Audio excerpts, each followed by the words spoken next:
Ladies and gentlemen, here we are returning to Esoteric America. Well, we never left because we live here, but Roman and Chad don't live where we're going to be talking about today, somewhere where Tara and I actually were this afternoon. We went and got some coffee in New Haven, Connecticut. That's where we'll be books. focusing. Well, I always get books. It's a bane of my habits here. I mean, we're just piling books up. Pretty soon we're going to fall through into our neighbor's apartment below us. But Very stereotypical of us. Rumpelstiltskin on the books, man.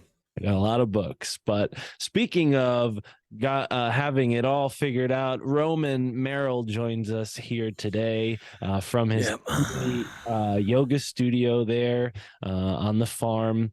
It seems like this will be one of the last few episodes broadcasted from the farm. Are you feeling Ooh, that's right. To change locations, Roman? I'm so ready. I am so ready, my friends. Yes. Yes, blow the druid horns as the wind blows across the back of thine enemies, and shines thy nights as the moon sky is lit with the twinkling of the future being a sweet humbug of goodness. Yes, and speaking of wind, north of the great windy city, our friend Chad blows in to shore here on his Stargate sailboat. Chad, how are you today, brother? Doing great, guys. Looking forward to another adventure in Connecticut, man. I'm looking forward to visiting Connecticut at some point, taking a tour, because hearing last week's episode and digging in a little bit, man, seems like a really cool spot. So looking forward to tonight and seeing what's next. Agreed. And Tara and I have been digging. I know you both have been digging up information as well. Tara found some really cool info on Peter Pruden, who actually founded the town that we're in, and he was an original member of the New Haven colony. We talked a little bit about the New Haven colony last week, but one thing I want to talk about really quick, really briefly, I don't think I mentioned this on the show, and if I did, stop me.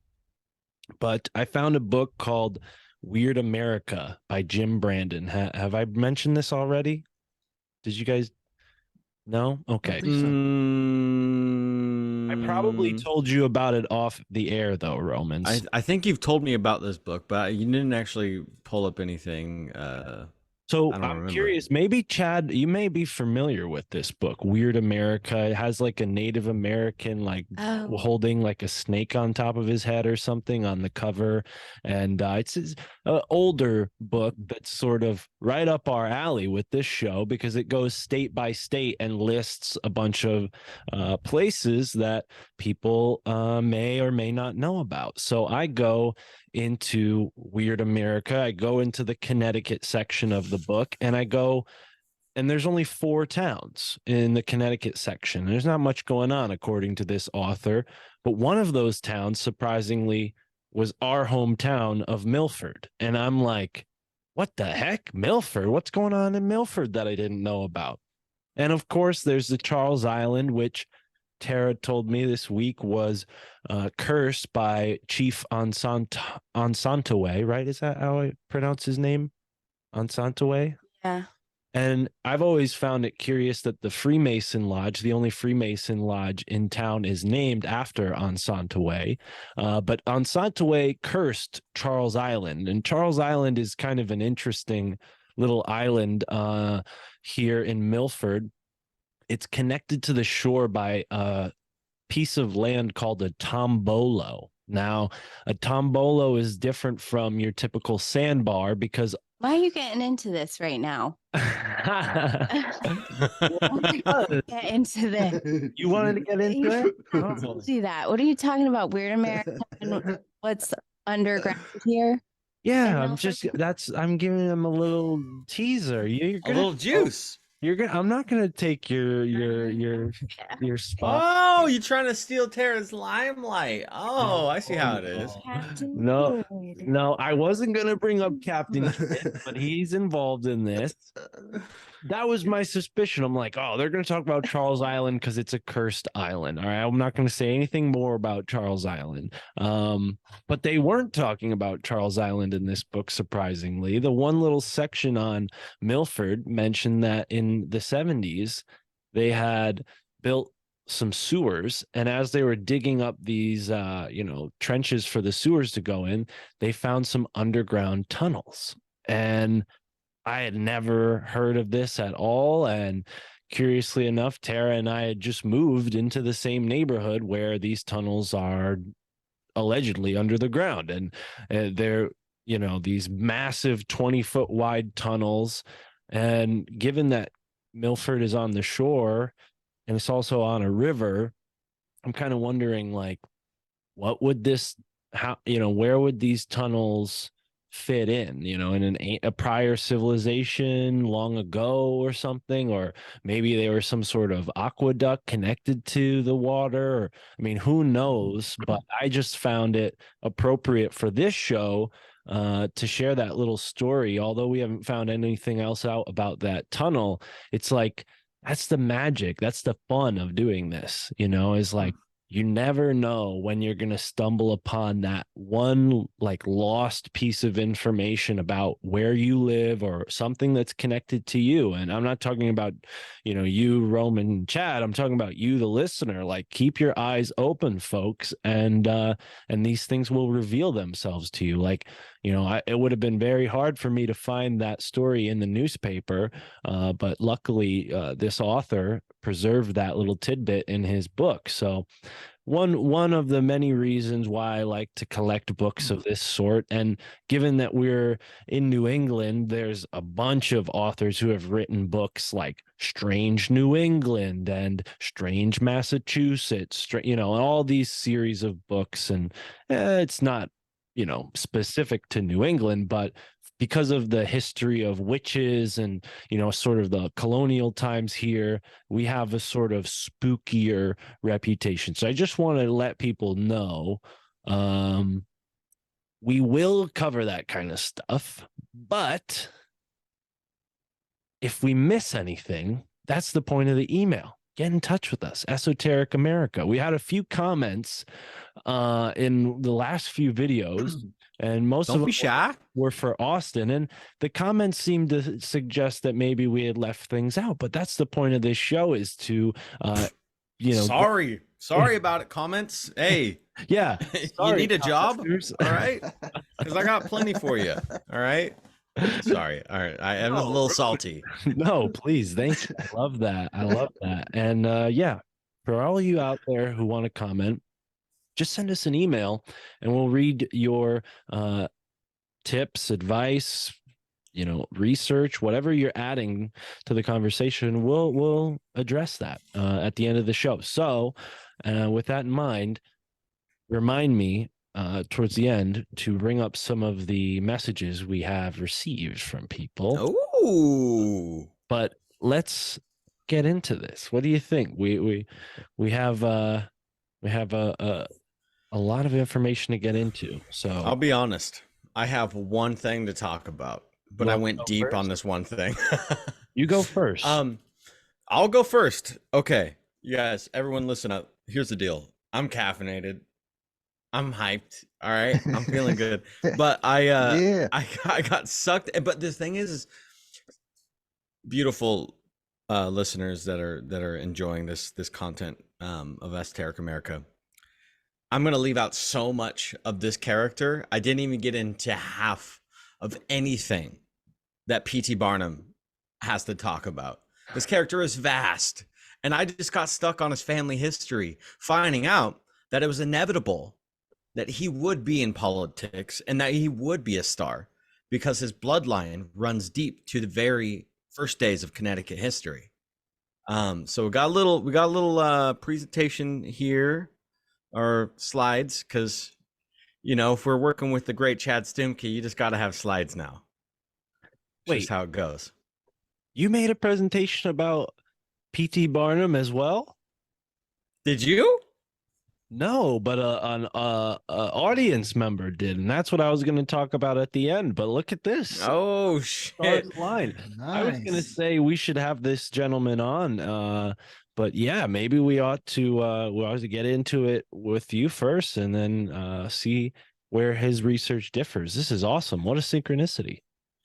I mean, well, I love this character, and he is, I mean, I don't actually enjoy him. I think he's a rather pious piece of shit.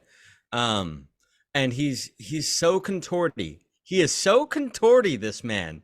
He is contorted in many, many ways. Um, so this is one of his most lavish quotes of P.T. Barnum. There's a sucker born every minute with his beautiful face. Thank you for that one. Bringing some just beautiful wisdom to the scene here, P.T. Barnum. Thanks, bud. Anyways, here's the autobiography written by himself, of course. The life of P.T. Barnum wouldn't need to be written by anybody else.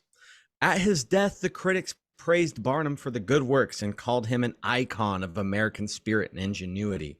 He asked the Evening Sun to print his obituary just prior to his death so that he might read it. On April 7th, 1891, Barnum asked about the box office receipts for the day, and a few hours later, he was dead. That's the story of this man's death. And he loved his story so much, and he loved his esoteric ideas that he would bring to the table with his multiple writings. Some of his writings are pretty good, but some of them were pretty symbolic. And we'll get into some of that later. But yeah, he basically wanted to write his own obituary. That's basically it.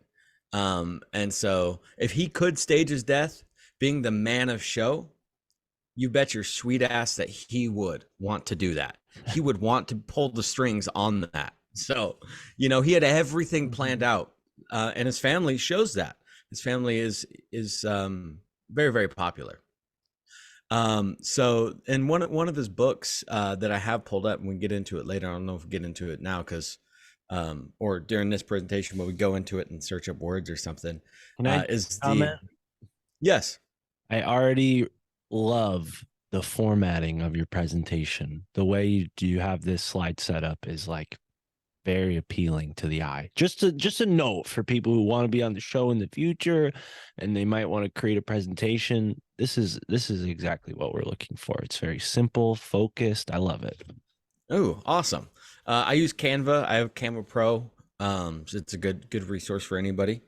It does take up a lot of like RAM on your computer, so you can download it as a PDF and then present it that way is a lot easier than using the browser because it'll like fidget you out, especially if you're on StreamYard as well. I'm also very caffeinated. I'm told that you guys that already, so I'm talking really fast. So apologies. Anyways, there's just so many crazy stories about this man that, like I said, I didn't even get into half of it. I didn't even have any pictures of the mansions that he's built or any of his museums on this slideshow. This is a very introductory slideshow on today, kind of the history and the early parts of his life. But his career as the self-proclaimed Prince of Humbugs was launched at the age of 25 when a customer named Coley Bartram entered the grocery store. Barnum had started with John Moody. Bartram knew Phineas had a weakness for speculative investments, and he was looking to sell a curiosity. Joyce Heth, an African-American woman alleged to be 161 years old and former nurse to the founding father, George Washington, drew crowds of curious onlookers willing to pay for the chance to hear her speak and even sing. And Barnum jumped at the opportunity to market her performances. Can I just point out PT stands for Phineas T. Barnum, so that name Phineas is the same as Barnum. But wow, look at that. He's he's basically like a record label pimping out his talent. No, absolutely. And like he started to get these gigs and get these jobs because he would just take these offers like this, and then that's when all of this entertainment really started to shapeshift for him. And he always had money. He was a prolific member of the Oddfellows secret society. And you see here this famous photo of him standing in a lodge. Great work. PT, thank you. I should have reserved my compliments on your slide until the end. So here's awesome. the classic seal of the Oddfellows. It's we command you to visit the sick, relieve the distressed, bury the dead, and to educate the orphan. Now, any Tartarian researcher person would just like Mudflood would just be like, oh my god, at this, because to bury the dead and to educate the orphan, and you got the orphan trains during this time in the period, and then P.T. Barnum being like the anti-contraceptive politician that he was, passed one of these major bills right before he passed away. Anyways, that's the Oddfellows seal and logo. It's just hilarious, like with all the symbolism. You have the serpent wrapping around the globe as the Orphic egg, and the all-seeing eye up top, potentially Isis there, and then you have the anchor and all the classic seal symbolism. But I labeled this slide "Born to be a Star." His family line stems from the Barnums and the Stars. There was the Star family. We have a list here of a bunch of early notable Barnums. The Barnum family goes very, very far back into the English royal houses, and we'll get into that a little bit here. So the Barnum family line goes back to the beginning of Connecticut with Thomas Barnum in 1625. Not like they didn't found Connecticut by any means, but they were one of the early family members that were there. Do you know which part of Connecticut they went to first? Yes, I don't know, but I have it in some of these slides. Cool. What's one of the major towns that starts with the letter P? Is that or B? P or B? Plymouth. One of those. Yes, Plymouth. They came Plymouth, Connecticut, Bridgeport, Massachusetts. I believe so. Bridgeport. Yeah, Bridgeport is where where Barnum kind of settled in, but this would have been before Bridgeport was a place in 1625. I'm just curious, like if they were part of the New Haven colony, the Connecticut colony, or one of the Massachusetts colonies when they immigrated from Europe. So this seal is directly correlated with Thomas Barnum. This is Thomas Barnum's seal. He was a part of the Sigillium Republic of Connecticut. So Connecticut colony. Yeah, so he was a part of the Connecticut colony there. Cool. And so he was the first Barnum in Connecticut in 1625, but he was the son of Francis Barnum. And Francis Barnum was very prolific. And here's a little bit about his life. It's actually really interesting.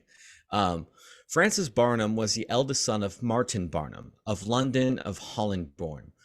Kent and his second wife, Judith Calthorpe, daughter of Sir Martin Calthorpe of London, was a nephew of Benedict Barnum. He was baptized on Holland-born on October 20th, 1576. His father was sheriff in Kent in 1598. Barnum matriculated, which means I think just got elected into a college. Matriculated from Trinity College in Cambridge in 1592, and was admitted at Gray's Inn on the 8th of November in 1594. He was knighted in 1603 at the Whitehall Palace in James I's accession shortly after his father. In 1604, he was elected to the Member of Parliament for Grampound. In 1613, he inherited a Belknap Rudston, the brother of his father's first wife, the estate of Barton Monchelsea. He was elected MP for Grampound in 1614 with his father-in-law, Sampson Leonard, an antiquary of some eminence, and he was nominated as a member of the Academy of Literature, projected with the approval of court in 1617, but subsequently was abandoned. In 1621, Barnum was elected MP for Maidstone. He was elected MP for Maidstone again in 1626, 1629, when King Charles decided to rule without Parliament for 11 years. He was colonel of the Aylesford Lathe trained band at the time of the First Bishop's War in 1639. So basically, he's very decorated. Okay. And they had money.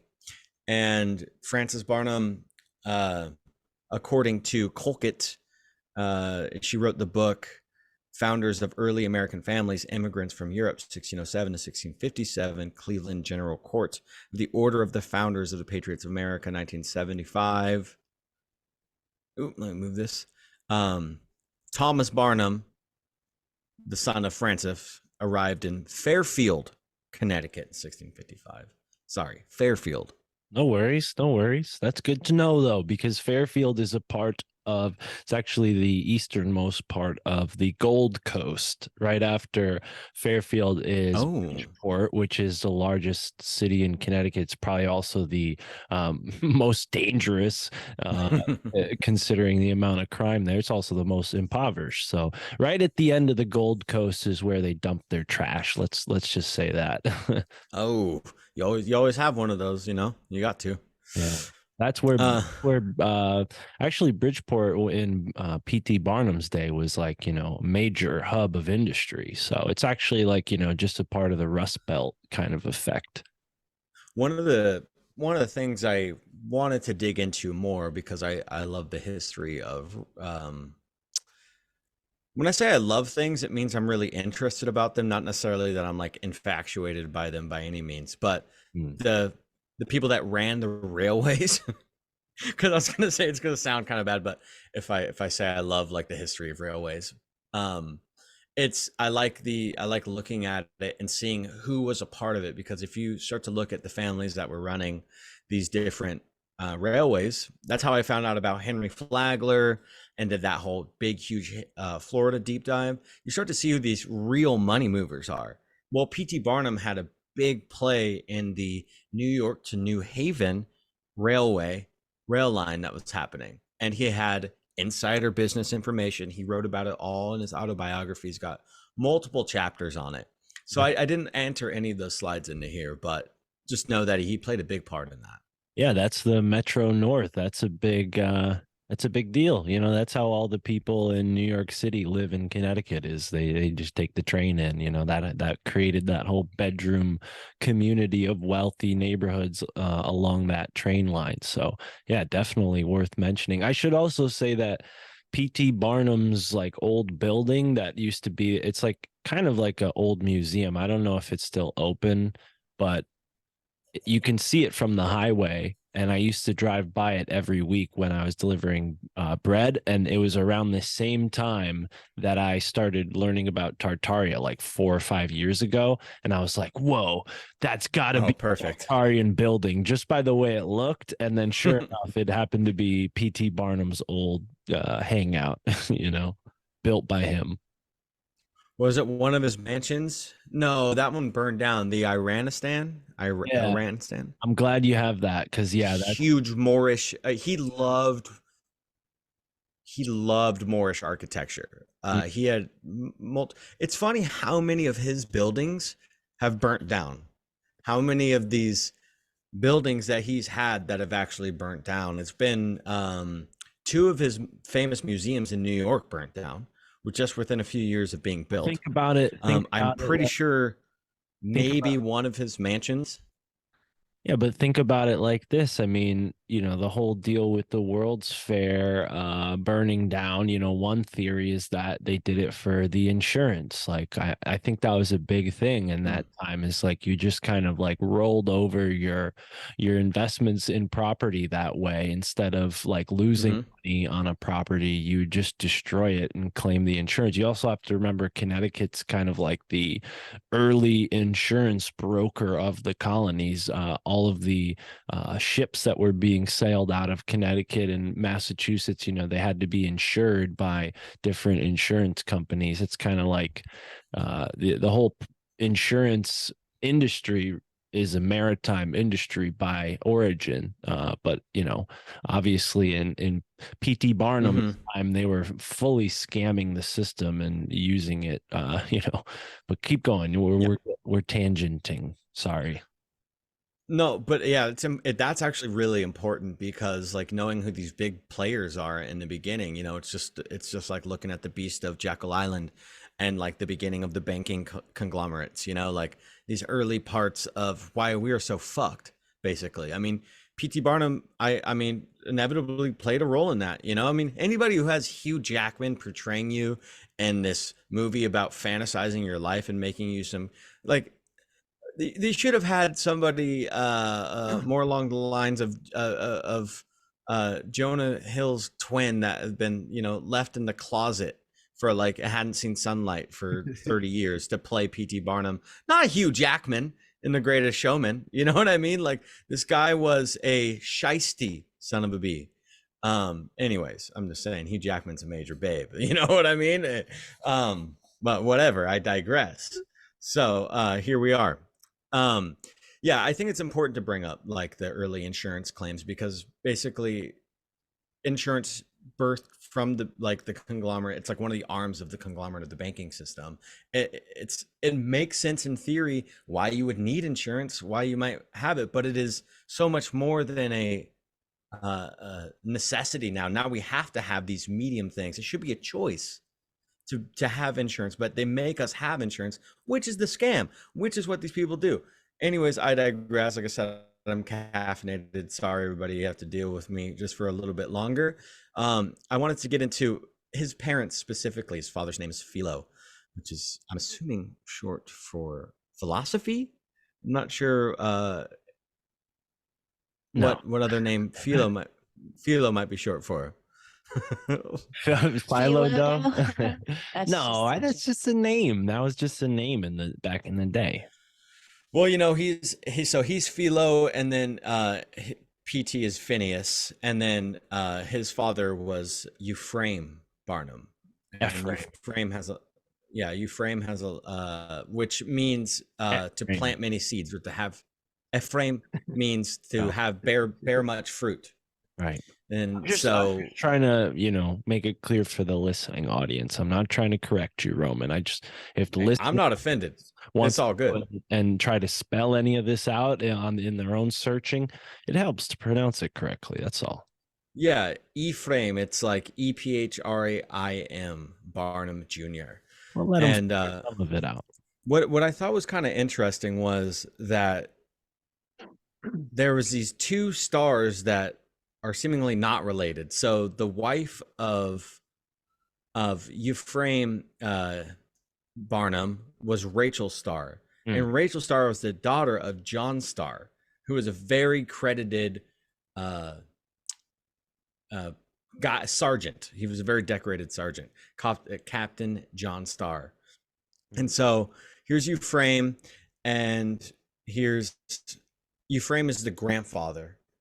And she was married to a star, but then she doesn't have any actual family other than this lady here. Rachel Starr was the daughter of John Starr, but the Mehetabel, how do you say that? Pronounce that one for me. Mateable, like May, like the name Mateable Barnum, Mateable Barnum. Mateable. Okay, so Mateable Barnum, who is formerly known as Starr. I tried to look up her family, and she is the daughter of unknown, and the mother of unknown. She has no siblings, no family, but she was born in 1712. And so I thought that was interesting because his son also married a star. Philo married Rachel, but his grandfather married a star. But where did the Starr family come from? Because John Starr was born in 1711, the same time that Matabel was born in 1712. So it's like, are they brother and sister? And so what I kind of was alluding to in my mind was that they were trying to conceptually keep like a bloodline going, because it seems that the Barnums are very, very passionate about their family and their lineage from their royal ties over in England to start this, and be part of this new, Connecticut movement. And then you have these very prominent families coming together like the Barnums and the Starrs. And so digging it's in. Also, I mean, it's also fair to assume that back in those days, marrying your cousins and so on wouldn't have been, carried with the same social sort of stigma that it has now. True.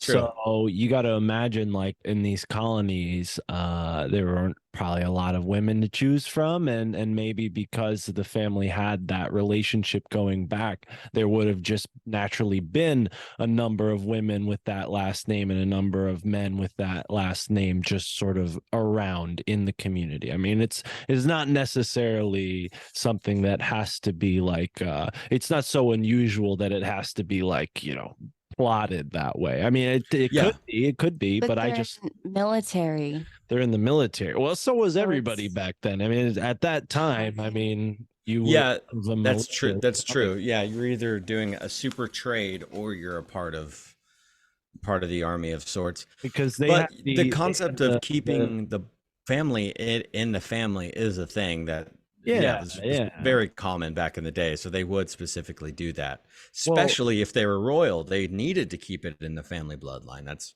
a part of being the royal blood. Like in a few.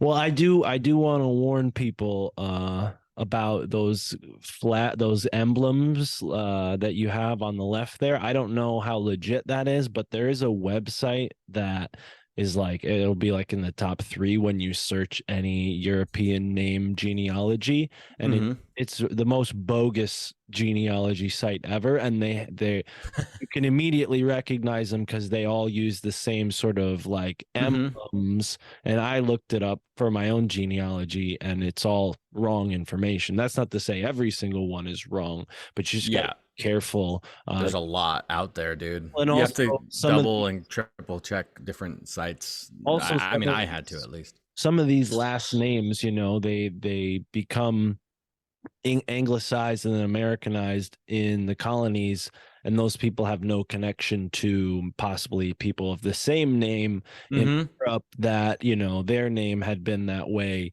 initially and it hadn't been anglicized, but once that first one had been anglicized, now they're both the same last name. You understand where I've looked at a lot of itineraries and rosters of like Ellis Island and stuff like that when you go to look up whose names was coming off the boats, right? And there's a lot of people with the same name. Like these families are fucking big. Like it's not like now. It's not like now at all when you have like a couple cousins. It's like just even look, immediate family, right? Well, yeah, I mean, even just 20 people down here. Generations ago, I mean, my grandparents both had up to 7 to 8 siblings, so it's like, it's just something that's changed over time. But okay, interesting. We got some odd connections here with the Starr and the Barnum family. I like where you're going with this. Yeah, it was just like I said, I get really into details. Like I love getting into like super finite details, and so I'll just get lost looking into the like I said, I'm almost out of slides, and I don't really get too far into some of the crazy cool shit that he was into. But something else is that the Starrs were such a good part of military. They were so high in the military respect that they basically were secret spies. And so one of the more famous, more recent John Starrs of history, because we have a lot of John Starrs, the Captain John, Sergeant John family bloodline goes very far back. I mean, they're all named John Starr. If you're in the Starr family and you're a John, you're a boy, you're in the army, your name is fucking John, right? And that's going to get you a good spot. So John Renshaw Starr has very notable secret missions, so much so that it's even on Wikipedia. They're telling these secret special operations executive missions that he was on. And I thought it'd be fun just to read one really quick.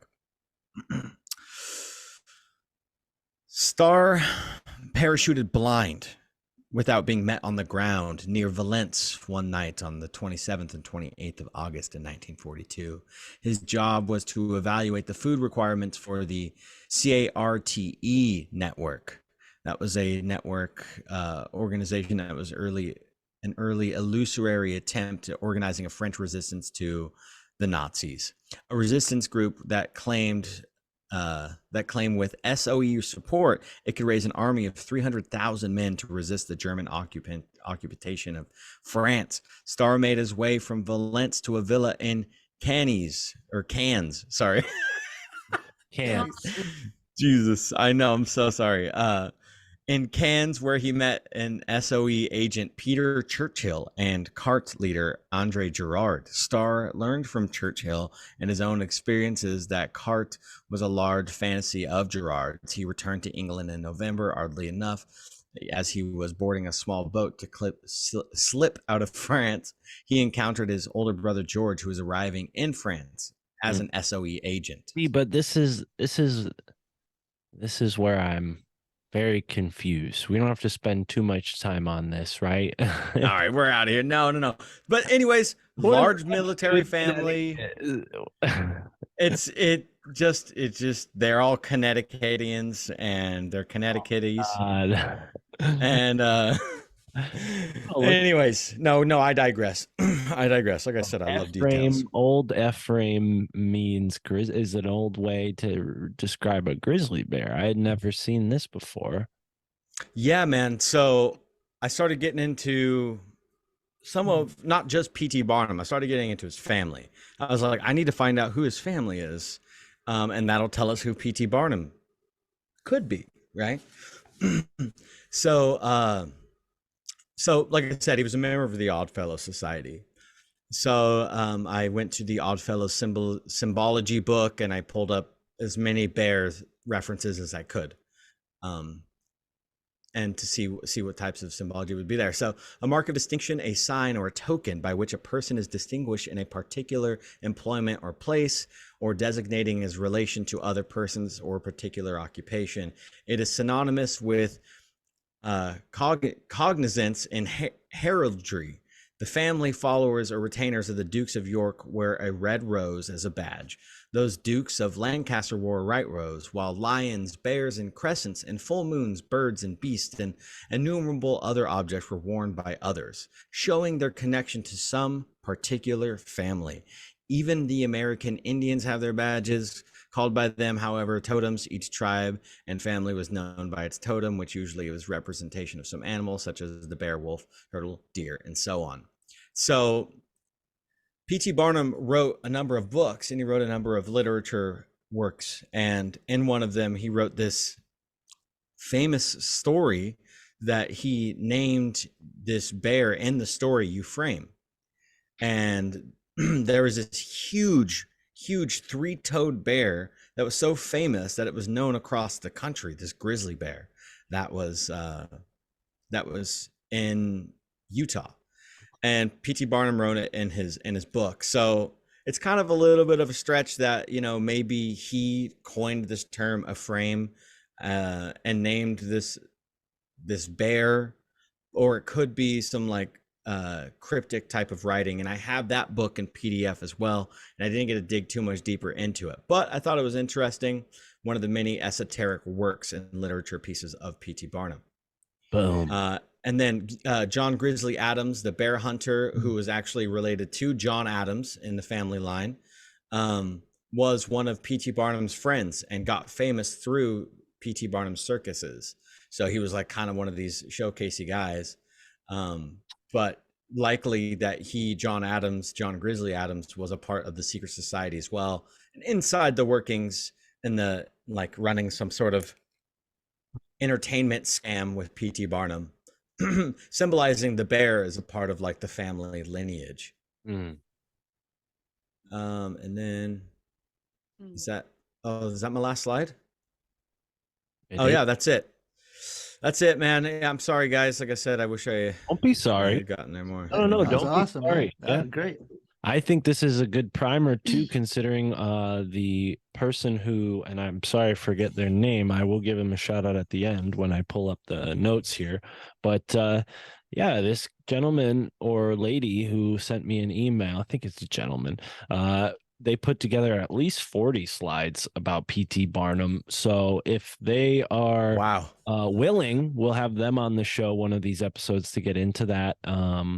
or maybe if they're a little shy, we'll just show their presentation for them. It's totally up to them. But very cool, Roman. I think P.T. Barnum Super cool. is a man of mystery. As you said, you kind of alluded to when he wrote his own, autobiography. Anybody who writes an autobiography is sus. They have something to hide. They're trying to get the story out ahead of anyone else. And it's like, if you're so important, someone will write you a biography. You don't need to write your own, And think about all the people who have written autobiographies. Benjamin Franklin. I have a third edition of Benjamin Franklin's autobiography. Everybody has a copy of Benjamin Franklin's autobiography. Damn it.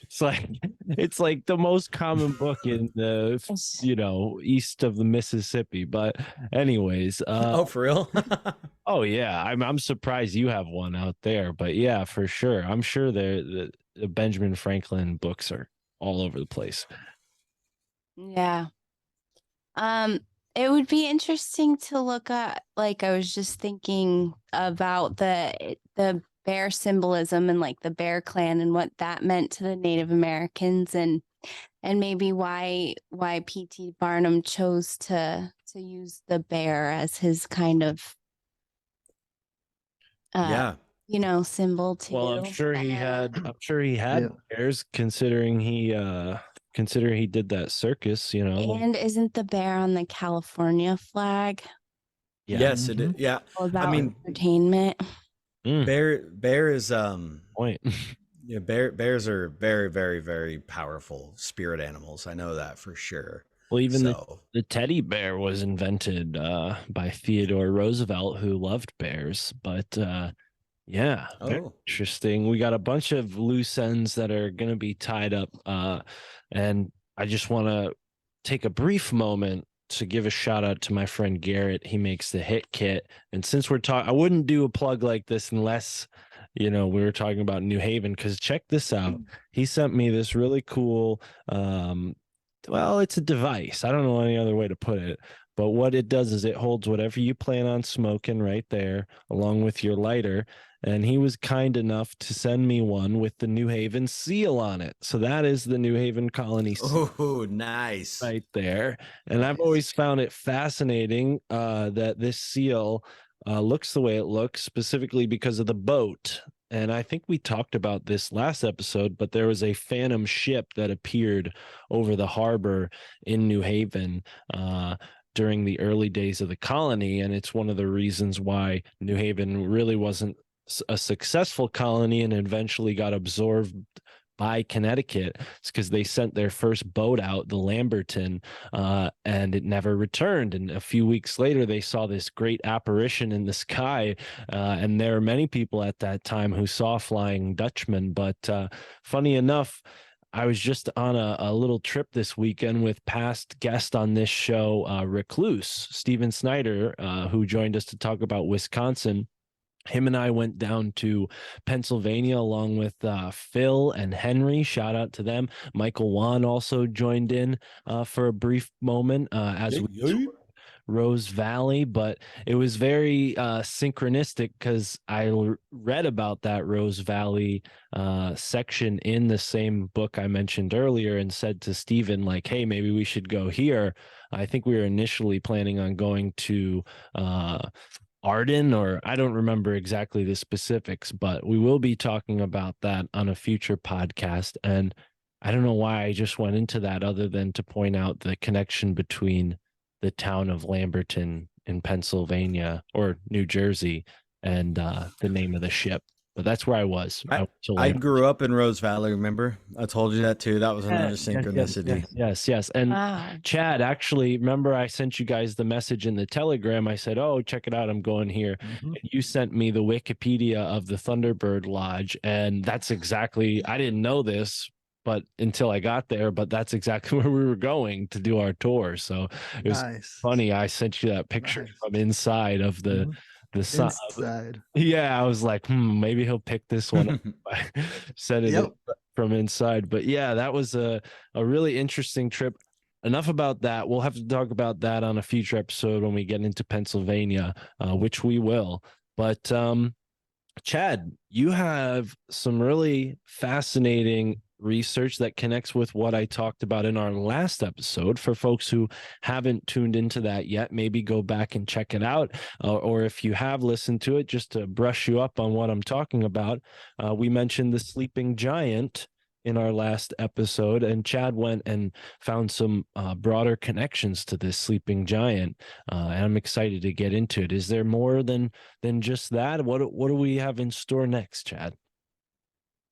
Yeah, well, you sent me down a rabbit hole with the sleeping giant and the Hammonasset line. And the Hammonasset line runs through Connecticut, as you know, relatively close to your sleeping giant. And where it hits upper Michigan, it hits directly into another sleeping giant. Rock outcropping that, for all intents purposes, looks just like the one in New Haven. I mean, almost identical. So I started tracing the Hammonasset line from giant to giant to see what kind of cultural events and if there was any significance. So that's what I'm going to show you today, is a couple of things I found I think are pretty synchronistic and significant. So let me get to my screen here for you guys. I love it. Yeah, the sleeping giant sent me down a rabbit hole. Yeah, this connects to what I hope to bring up. Yeah, Hobomoko. The spirit Hobomoko. This is kind of where I was hoping to go too. So perfect. Let's get into it. The Hammonasset line stretches from Montauk up to what is that? The Isle Royal, they call it, that island up there, Chad, in the Yep. That is Isle Royal. Isle Royal is the home to the purest copper outcroppings in the world, and over 500 million pounds of copper were mined there up to 8,000 years ago.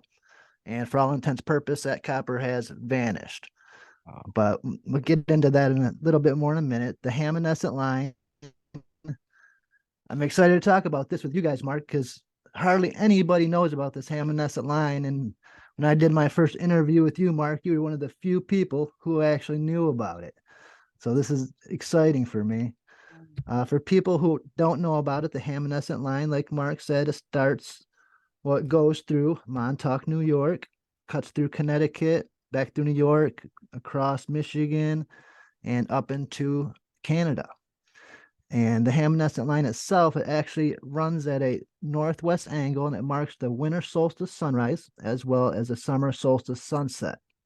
And along this line, you will find ancient cairns, ancient stone walls, ancient burial sites, you know, all these super significant and cultural places. Now, we're in Connecticut, where Mark and Tara are from, you'll find all these ancient stone walls and cairns and rock piles. And, you know, as Mark and Tara surely can tell you, the official archaeological explanation is the settlers moved these rocks as they, you know, migrated across the country. And supposedly in the 1600s, the first generation, they moved these rocks around so they could farm. The second generation, they start putting them in lines and making walls to kind of fence off their farms. Then eventually modern farming came in and they left. So you'll find supposedly rocks and rows in the middle of the trees. But that's the conventional explanation. There's definitely other possibilities. Now here's a LiDAR image, just so you can kind of see how extensive some of these walls are when you peel away the wooded areas. And it's not just Connecticut. There's walls like these through a lot of the New England states. And there's been studies done where Native Americans may have built a lot of these walls.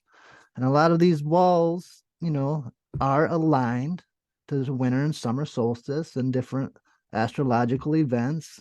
And you'll find cellars like these. And, you know, according to archaeologists, they say these are root cellars, which there may be some root cellars, but many times these so-called root cellars are aligned to astrological events. So all along this Hammonasset line from New York leading northwest along this summer solstice and winter solstice sunrise line, you'll find these monuments. You go through Connecticut, then you get go through New York. This is the Devil's Tombstone. This is up by Woodstock in the Catskill Mountains. You'll find these marker stones right along this line for hundreds and hundreds of miles. But the reason I thought this was interesting is because running through Connecticut, it runs relatively close to the sleeping giant mark and terror we're talking about. It doesn't run directly over it, but you know, these are another Mount Carmel. Yeah, but to me, these are energy lines. So if you can stand on the top of Sleeping Giant, look down and see where this imaginary line was, I think we're close enough. So I'm going to start here, Montauk, New York, and get into that in a minute. But from Montauk, it runs right past the Sleeping Giant at this northwest angle, all the way across New York. Then when it gets up to Michigan, this is what I like to point out because it runs right across the tip of this is called the Keweenaw Peninsula. It hits this little island. It's called the Manitou Island. And it hits Isle Royal, the purest copper in the world, ancient copper mines all over this island. And there's also a big outcropping called the Sleeping Giant. And it's absolutely identical to the Sleeping Giant that it passes in Connecticut. It's right next to where the Hammonasset line ends up is yep. Right next to the underwater anomaly I discussed in another episode. Yeah. Right next to the world's purest copper source. It's next to this, runs into the Sleeping Giant, and it runs into, this is Thunder Bay, Ontario. This is the home of the Thunderbird in native lore. Wow. So we have, once again, this connection to the giants and the Thunderbirds. We've had several episodes, these connections to the giants and the Thunderbirds, you know. So, and Thunder Bay, I just want to point out, Thunder Bay, Ontario, here's their seal. We were looking at different coat of arms. You can actually see on the bottom left here, this giant, he's standing on the Sleeping Giant, but they turned the giant into a French guy in this, you know, in this depiction. And Thunder Bay, it just happens to be the gateway to the west. Oh God. This is Ontario's equivalent to St. Louis. This is their gateway to the west. So I thought it was kind of interesting too. If you go up to the top of the seal, Mark, look up here, and on top of the stone up here, you got a stone beaver. We talked about stone beaver last episode. You know, just a little synchronicity. Yeah. So we have this line that follows the solstices from Sleeping Giant to Sleeping Giant across, you know, several states, which is a huge synchronicity. So I just want to show you the similarities between the Sleeping Giant, Connecticut, which is absolutely beautiful, and the Sleeping Giant in Michigan. And, you know, for all intents purposes, they're super similar, you know, and you got this line connecting the two. So I was curious. We got giant to giant. Are there any legends or discoveries of giants? Go ahead, Tara. I'm sorry. Well, I just wonder, what could this be? What could the two, maybe like Khitan and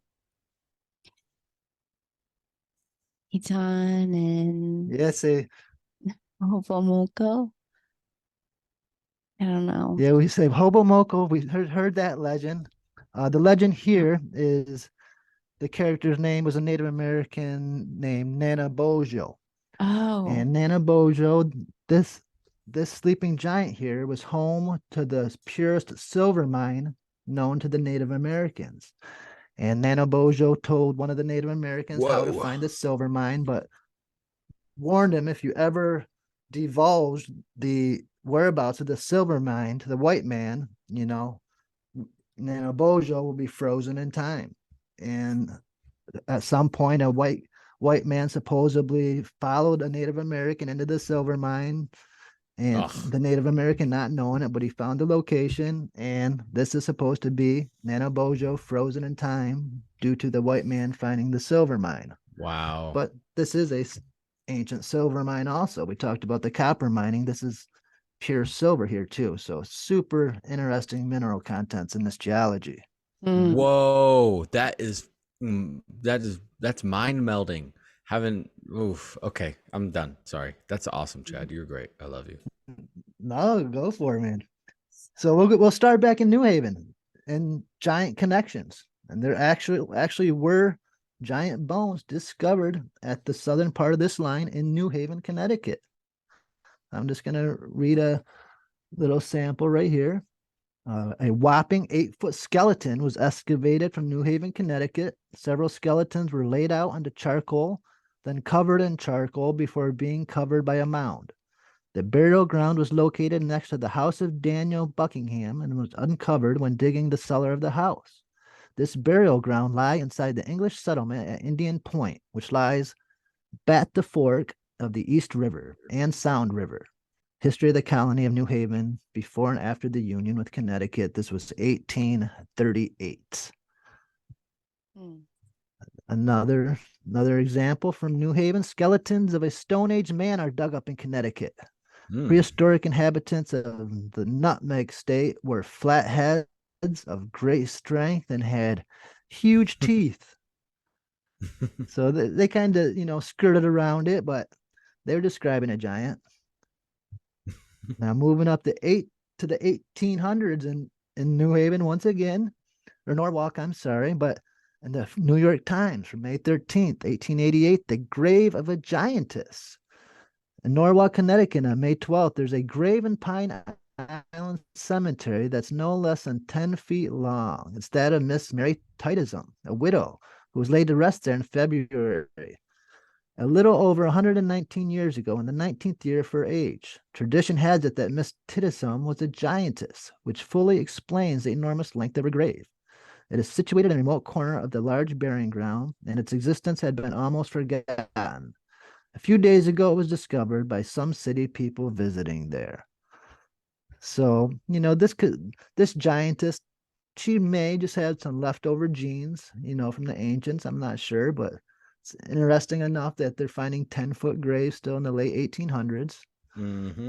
Yeah. Hartford, Connecticut, Hartford's just a little north of the line, little north of the Hammonasset line. Farmers uncovered relics of an old city in Hartford, Connecticut, January 31st. Numerous relics of a destroyed Indian village have been found on the farm of John Gray near Shider, this county. An entire skeleton of an Indian giant has been dug up, together with many other human bones, curious copper and stone implements, and crude ornaments. The thigh bone of the giant skeleton is twice as large as that of an ordinary man. The relics were found in a gravel pit, a depth of 20 feet. People in a large number are flocking to the scene of the discovery. Farmer Gray believes a vast structure of gold will be found, and he is guarding his property. So they're finding these giants all over Connecticut, relatively close to this line, the line from giant to giant. So and the lore of them protecting treasure just too, outside right? of protecting treasure, and I think more importantly, almost every one of these, they'll have copper implements. And we're talking about a line leading to the purest source of copper in the world. So one more example, Toronto giants. The line don't hit Toronto, but it goes just north of Toronto. But this is a great report. On Wednesday, Reverend Nathaniel Wardle, Messrs. Orrin Wardle of Toronto, and Daniel Fredenberg were digging on the farm of the later gentleman, which is on the banks of the Grand River in the township of Cayuga. When they got to 5 or 6 feet below the surface of a strange sight met them. Piled in layers upon top of the other, some 200 skeletons of human beings, nearly perfect around the neck, of each one a string of beads. They were also deposited in this pit a number of axes and skinners made of stone. In the jaws of several of the skeletons were large stone pipes, of which Mr. Waldo took to him Toronto day or two after his Golgotha was unearthed. These skeletons are those of men of gigantic stature, some of them measuring 9 feet, very few of them being less than 7 feet. Some of the thigh bones were found to be at least half a foot longer than those at present known of the skulls being examined completely covered the head of an ordinary person. These skeletons are supposed to belong to a race of people of anterior to the Indians. The pit and its ghastly occupants are now open to the view of anyone who may wish to make a visit there. This Toronto, Canada, West Coast Times, issue 1924, November 29th, 1871. So just making the point that from sleeping giant to sleeping giant along this sunrise line, there are actually giant reports everywhere. And I think, to me, one of the most important parts are these giants being found with copper implements. Points to the fact that it may have had something to do with this line pointing to the copper. Now, one last thing about the Hammonasset line I'd like to point out is if you extend it, because it doesn't necessarily start in Montauk, New York. If you extend it eastwards, it ends up in a place called the Sargasso Sea, the sea without borders. And until today, I put this in here today, I didn't really know about the Sargasso Sea. It was on Ancient Aliens today, so they just happened to be on in the background. And they were talking about vanished people, and I was in the other room, and they were talking about vanished people just outside of New England states, the Sargasso Sea. So I sat down, started watching it, and well, the Sargasso Sea, the sea without borders, they call it that because the four Atlantic Ocean currents make up the borders. The Gulf Stream makes up the borders of this ocean. And the Sargasso Sea is in the middle of this Gulf Stream, is very, very blue and very calm. And it rotates, and it's very shallow. And it's right outside the Bermuda Triangle. And ships are known to go missing. The people on the ships are known to go missing. I guess a little background on the Sargasso Sea I should mention is Sargasso is a kind of seaweed. And it's only kind of seaweed anywhere in the world. It's grown in this one area, and this area is so calm that sailing ships, now we have motors, but back in the day, sailing ships would get caught in the sea and there's no wind, so they would get stranded in this sea. And when people would end up finding these vessels, the vessels would be in fine condition, but the people many times will be missing.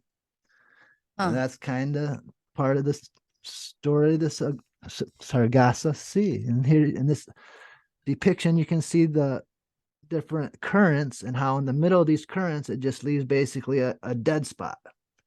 And because of that dead spot, the seaweed's allowed to grow. Wow. Is there any geological constituents found there, like tectonic plate, like discrepancies, or like volcanic activity or anything, or what? Because you said it's a little bit more shallow. Do you know what's under there? All I like I said, I just learned about it today. All I really know is it's super shallow and super calm, allowing for this seaweed to grow. Well, some of the first people that's documented to encounter it was Christopher Columbus.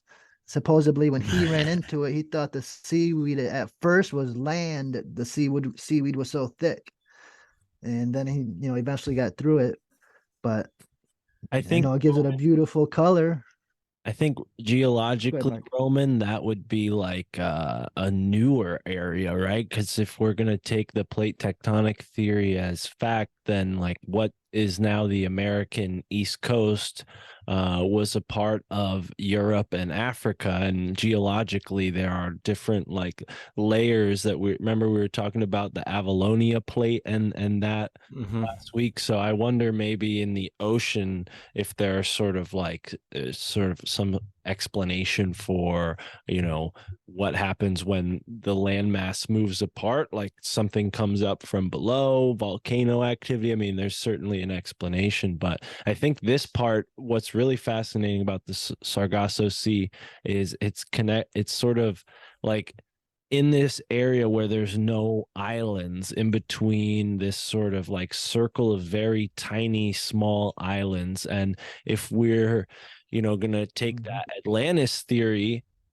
I've seen some maps where this area that the Sargasso Sea was once like a landmass, maybe not a big one, but this kind of like island chain landmass where it was just one kind of large island with many, many islands sort of chaining out towards what's now like, the North European Atlantic Ocean area down to the Caribbean, and all of these islands like the Bermuda and what's in the Caribbean and the Azores, these were all sort of remnants of that have kind of moved apart over time. So maybe if Atlantis destroyed itself, the Sargasso Sea is some kind of like void, and that's why there's also, people going missing there, or, the Bermuda Triangle and all that. This is really fascinating, Chad. Thank you for absolutely. And if something goes missing, then maybe things are coming out too, and they're being connected to like the Hammonasset line and the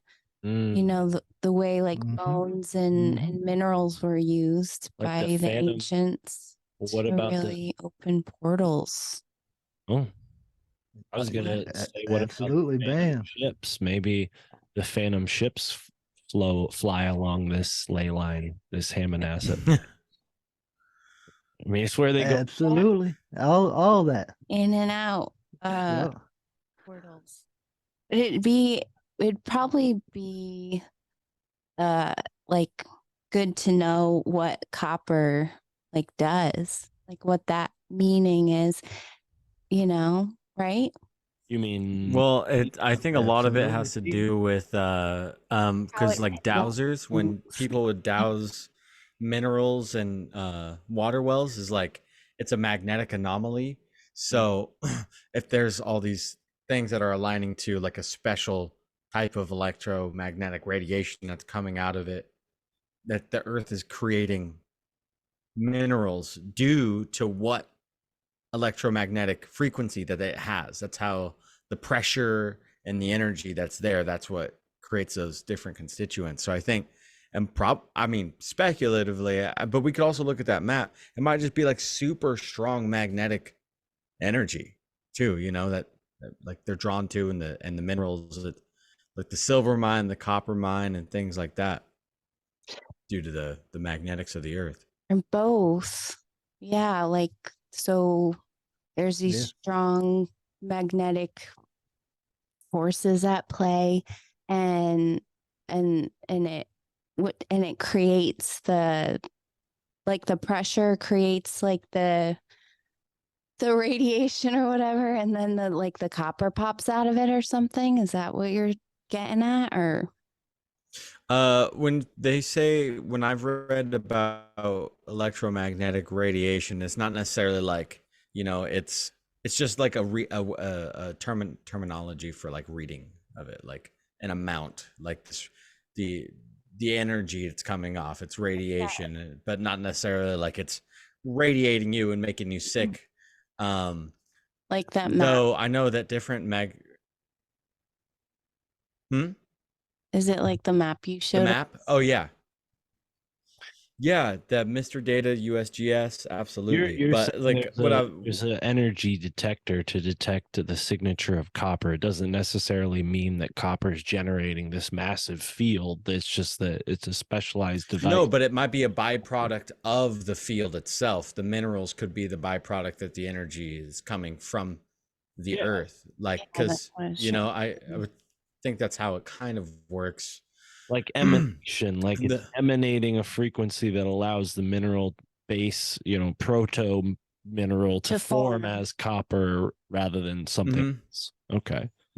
Yeah, because just like when you're cooking something, you need a certain amount, specific type of pressure and time, and that amount of energy it takes to heat that oven and things. So some places are more hot spots than others. So I think that's a big part of like navigation back in the day, and using the early on compasses and dowsers, and the importance of navigation and putting these different markers of these things. Like, this sounds like the sleeping giants could have been potential, as opposed to like literal giants that are thus molded into stone, but like a marker for these very important mines. Because You know, we can consider these tribes of awesome, amazing, beautiful people to be primitive, and what would primitive people need to do with a silver mine and a copper mine? We should take it away from them. Like the story of them following the guy to the silver, it's so classic, iconic. He followed him, sneakily followed him, and then took it over basically and started making money off of it the next day. Like, anyways, I digress. Please continue with your awesome presentation, sir. Classic boy. Yeah, I just had a couple examples of the disappearances in the Sargasso Sea here. The French ship, the Rosalie, was in 1840. It was a French merchant ship. Says it sailed through the waters of the Sargasso, and on the next day it vanished without leaving any trace of it. It was later found with all its sails set and no crew members on it. And the couple accounts I read, that's kind of the common scenarios. These ships will go missing, and then when they find them, the crew's gone. So another one, the American schooner, the Ellen Austin. In 1881, an American schooner, the Ellen Austin, found another ship traveling at good speed, but no crew members aboard. So the captain sent his crew to the ship, but the ship disappeared. It was found after a couple of days, but his crew was also gone. The Connemara 5, a pleasure yacht, was found adrift in the Sargasso Sea, 1955. It usually stated in the stories that the crew vanished while the yacht was survived, being at sea through 3 separate hurricanes. So this ship sailed through 3 hurricanes without a crew, supposedly. So just, strange happenings in the Sargasso Sea. So what I'd like to point out is something that Peter Shampoo said to us. He mentioned that these energy lines are something akin, or could be metaphorically something akin to vines or plant stems. And we have these blooms of cultural events and cultural significance along them. So in this case, if we look at it like that, we have the Hammonasset line or vine, and it's rooted literally in water in the Sargasso Sea and leads across the country, blooming out these cultural significant events all the way up to Thunder Bay, Ontario, the home of the sleeping giants.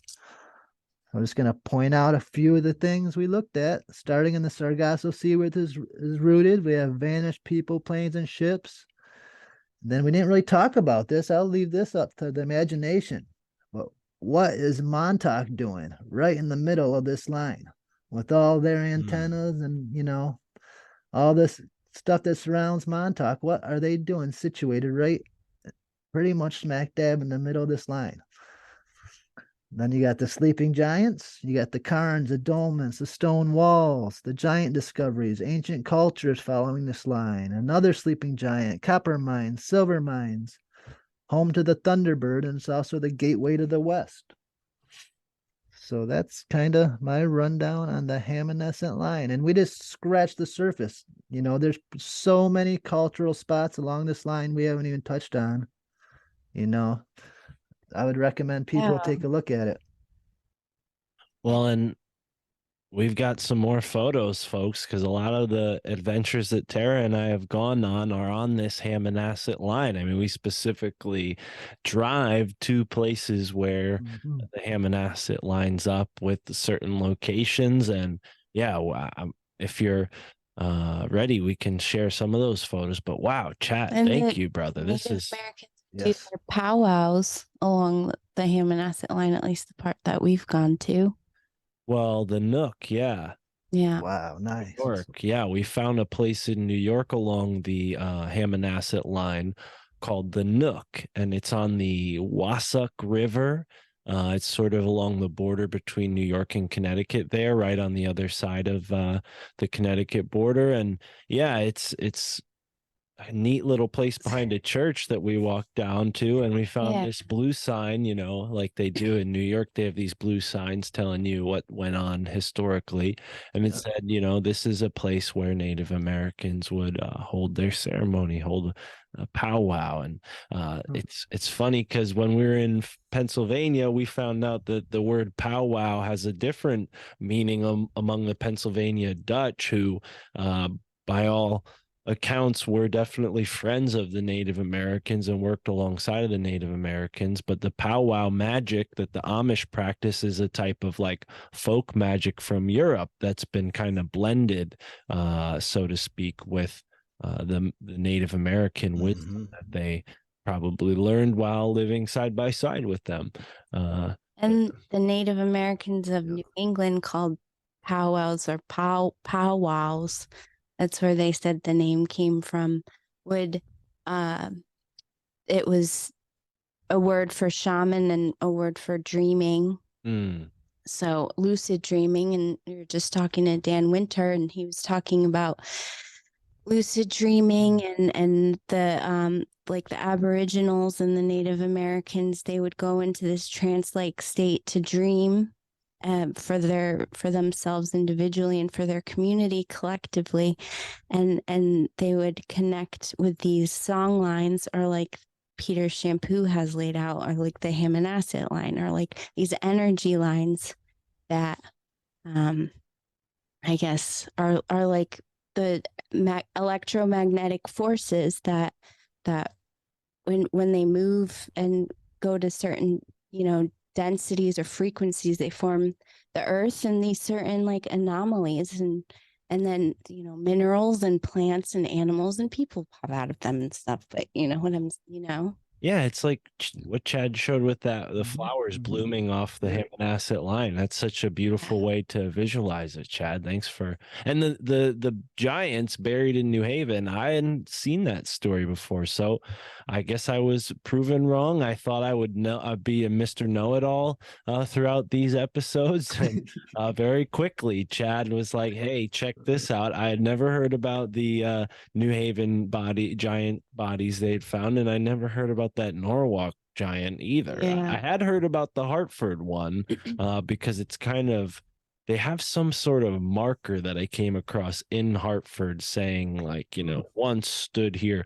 We got to go up to Hartford and look for that. But and Norwalk is it still there? Yeah, Norwalk is interesting. There's actually a certain Native American community in that Gold Coast area that's connected to the Lenape people who lived all along the coast. Ross Ben writes about them at length in his book. But yeah, there's a contingency of them that lived along the Gold Coast, and it's kind of ironic the amount of wealth that's on the Connecticut coast now, considering for the Native Americans, their currency would have been wampum or seashells, right? And Connecticut has an abundance of seashells in Long Island Sound. And I mean, it's basically, you know, before these shipping ports got built, it was, you know, an abundant place with all sorts of fresh seafood, and there's piles and piles of seashells on the shore from, you know, so every summer generations of natives coming along, and they would take the best looking seashells and that would go into jewelry and all sorts of different things that would have value and be items of trade. And this is kind of like the, you know, economy of the Native Americans. It was centered around this this thing that was so prevalent in Long Island Sound. And now look at what's prevalent in Long Island Sound, New York City, you know, the capital of the economy of America in a way. I mean, at least in the eyes of most people, when they think of America, they think of New York City, or they think of Los Angeles. Maybe they think of Chicago or San Francisco. Or, well, nobody thinks of San Francisco, Roman. Don't give yourself too much credit. But yeah. They sure as shit do. 30 years ago, maybe, but not anymore. Not unless you're selling what do they call that stuff they pull out of Africa? Anyways. industry. Cobalt, right? Is that what they pull out of the ground? What's the rare mineral that they get for all the electronics? Silicon? Quartz? No, I don't remember. No, that's silicon is no. You know what I think we should do? Oh. I think we should take a quick break before we go into our next segments of information, and we might even break this up into 2 episodes if we need to. So let's pause, and then we'll come back to our audience either with a brief outro or another hour of Esoteric America. But we got to pause for a moment. I'm down. Okay, we're back from our break, and here we are, Esoteric America. I don't remember what episode 18, part 2. So I'm considering showing you guys some strange stones because we're here on the Hammonasset line topic. The trouble I'm having, though, is we have so many photos of stones. This is going to be a lot to sort through, but I'm going to try to get to what Tara and I found at the Whitfield Nature Conservatory. This was one of our more recent trips exploring. Oh, here's something. So earlier, Chad, you showed this really great photo of LiDAR of all the stone walls across New England. And well, not all of them, but just like a zoomed in area. And yeah, it's funny how this theory of these has become written off as just a colonial sort of construction when there's so many of these stone walls that show up in places where there have never been farms. Also in places where you can't farm necessarily. So it's clear that these stone structures are not limited to just farms, but that's not to say that the Native Americans didn't use them for farming either, because there's a really great book that I found that talks about how, you know, a lot of this stone construction, when utilized correctly in a garden scenario, you know, can lead to electromagnetic benefits as far as, you know, the bioconductivity, the piezoelectricity of the stones themselves actually contribute to a positive environment for plant growth. So, you know, there's a thought that some of these structures are actually stacking in a way that generates a piezoelectric charge. And what you'll notice with a lot of these Native American built stone walls is that the stones are not constructed in a neat kind of like organized, cobbled way that you might see in front of someone's home, although you will see some old Native American stone walls in front of people's homes. The more modern ones are all very symmetrical or planned out, and they most definitely have some sort of wet mortar holding them together, whereas the Native American stone walls have no mortar at all in them. But again, that's not to say that the Native Americans didn't have mortar, because they did. They actually had what the colonists called Indian tabby, and you'll find far more information about it if you use those terms to search. But I'm going to share my screen and show you guys what I mean by one of these looser construction stone walls. So as you can see here, there's a large variation in the stones sizes as well as their placement and their shape. Now, this may not be a particularly conductive stone wall, but it's an example of a stone wall in a place where maybe there never was a farm, although a lot of these trees do look pretty new. So this could have been a formerly a farmland, but here's one stone wall. And again, this is certainly an old one because it's not sort of shaped symmetrically the way you see some of the farm, more early farm ones are, because there are stone walls built by farmers. But anyways, Native American stone walls typically also have these holes in them. You see this hole there? This is probably for multiple reasons. I mean, there's a whole symbolism with. Where's the hole? See these? Oh, I see it. Yes, I see it.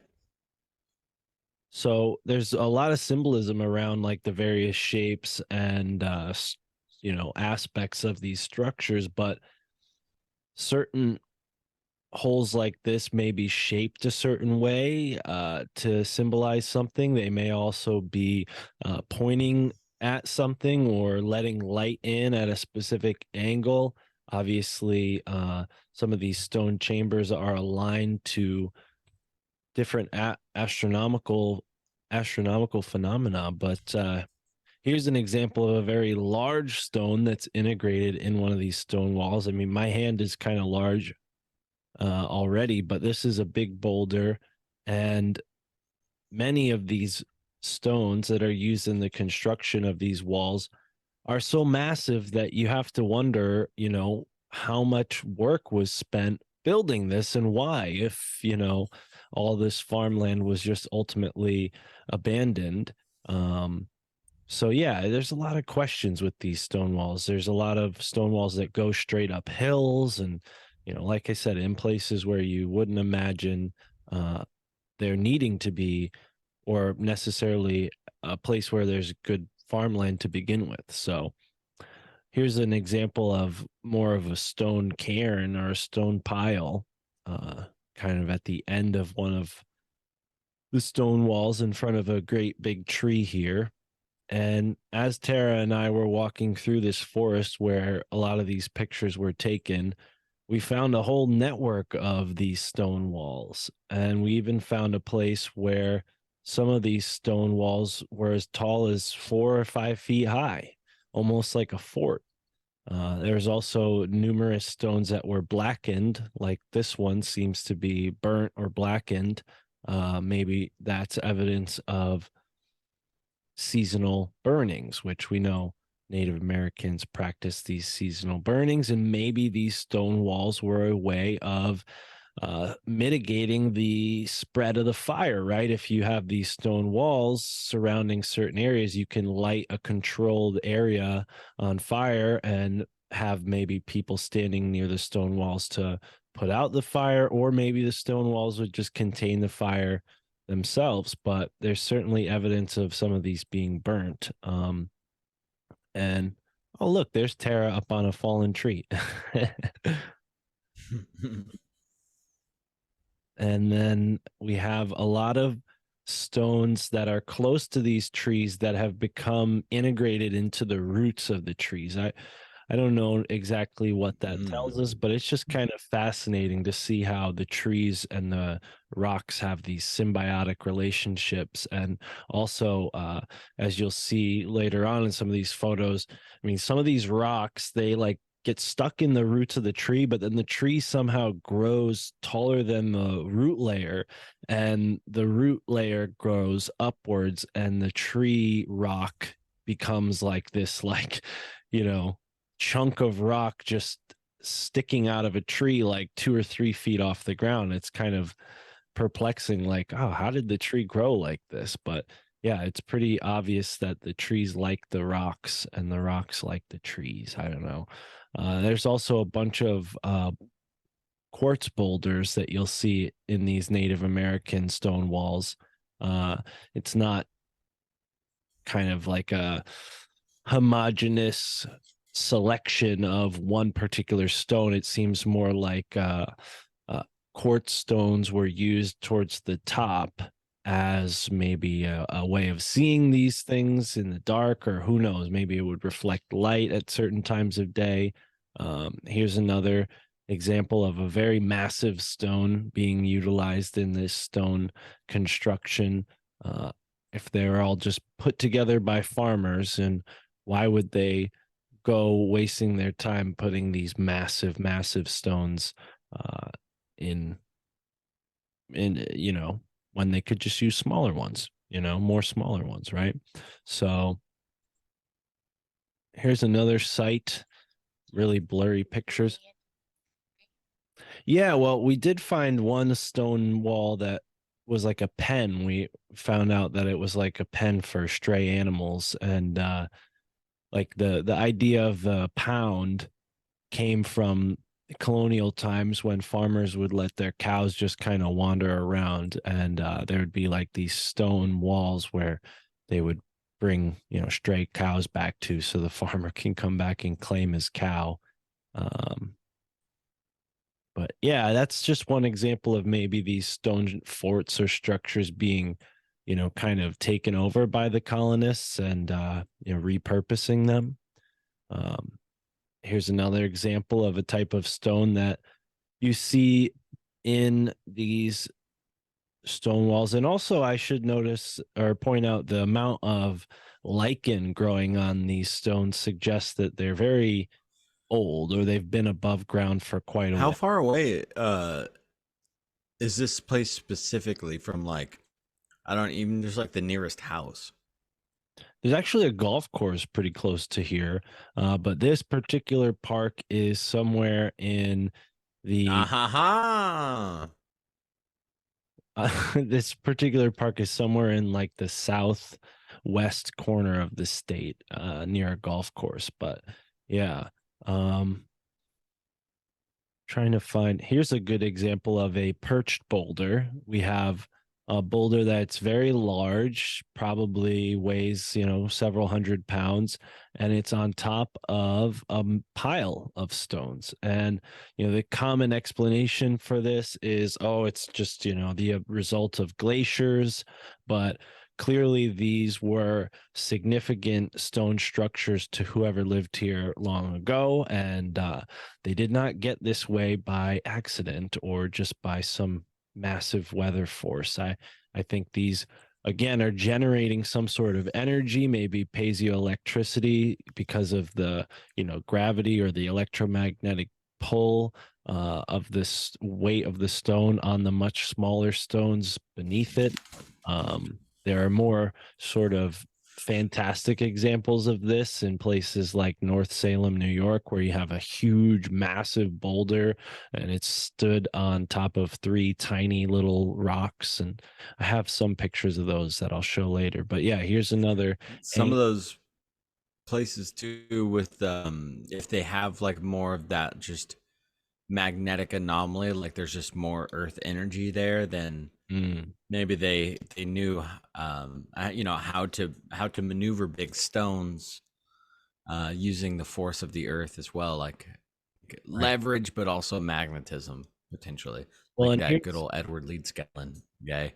And here's an example of maybe a stone that like was blown apart. I mean, look at how massive this stone is, and there's just this big clean cut right down the center of it. And I mean, unless it got struck by lightning or something, you have to wonder like how that came to be like that. But there's just so many examples of these huge stones all over Connecticut. It's so fun to just kind of look around and explore and find, you know, the unique ones. And I have a lot of photos here, so I'm going to try to jump through a bunch of them. Here's me on top of that stone. There's Tara below.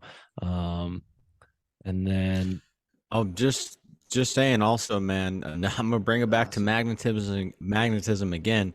They you can use the magnetic force to literally bust open stones right. Well, and and that's get clean cuts. I wonder if that's involved here, because a lot of these places that have significant stone structures obviously also have quarries nearby. And I don't think that the quarrymen would have wasted their time, you know, moving rocks around and arranging them in funny positions. I mean, it's possible, but you know, they were working. They didn't have time to play around. So it seems rather they probably chose certain stone structures to maybe erase history, destroy evidence of you know, what they would probably considered as like savage pagan religion or something like that. I mean, who knows? But here's an example of a stone morphing with a tree. I think this is fascinating. It's like a quartz type of stone, and the tree is like becoming one with it. It's just so cool to see stuff like that. Now here's a good kind of example of what we see a lot of. Okay. a pyramid kind of shape.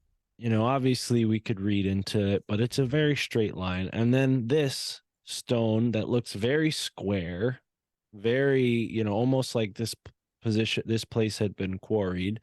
And we know there was a quarry nearby here, but again, like how can we just assume that all quarrying was done in the last 200, 300 years? I mean, if men came here in the colonies and they wanted stone, well, naturally they would go to places where there were already quarries. If, you know, civilizations had been here before, you know, you wouldn't go and just overlook an old quarry. You know, continue the quarrying process. So I think that's a lot of what's going on with these stone structures. And this stone structure that we found in the ones near this photo was on top of West Rock Mountain, which is a part of that mountain chain that Sleeping Giant is on. So yeah, this was a cool day when Tara and I took these pictures, because a coyote ran right by us as we were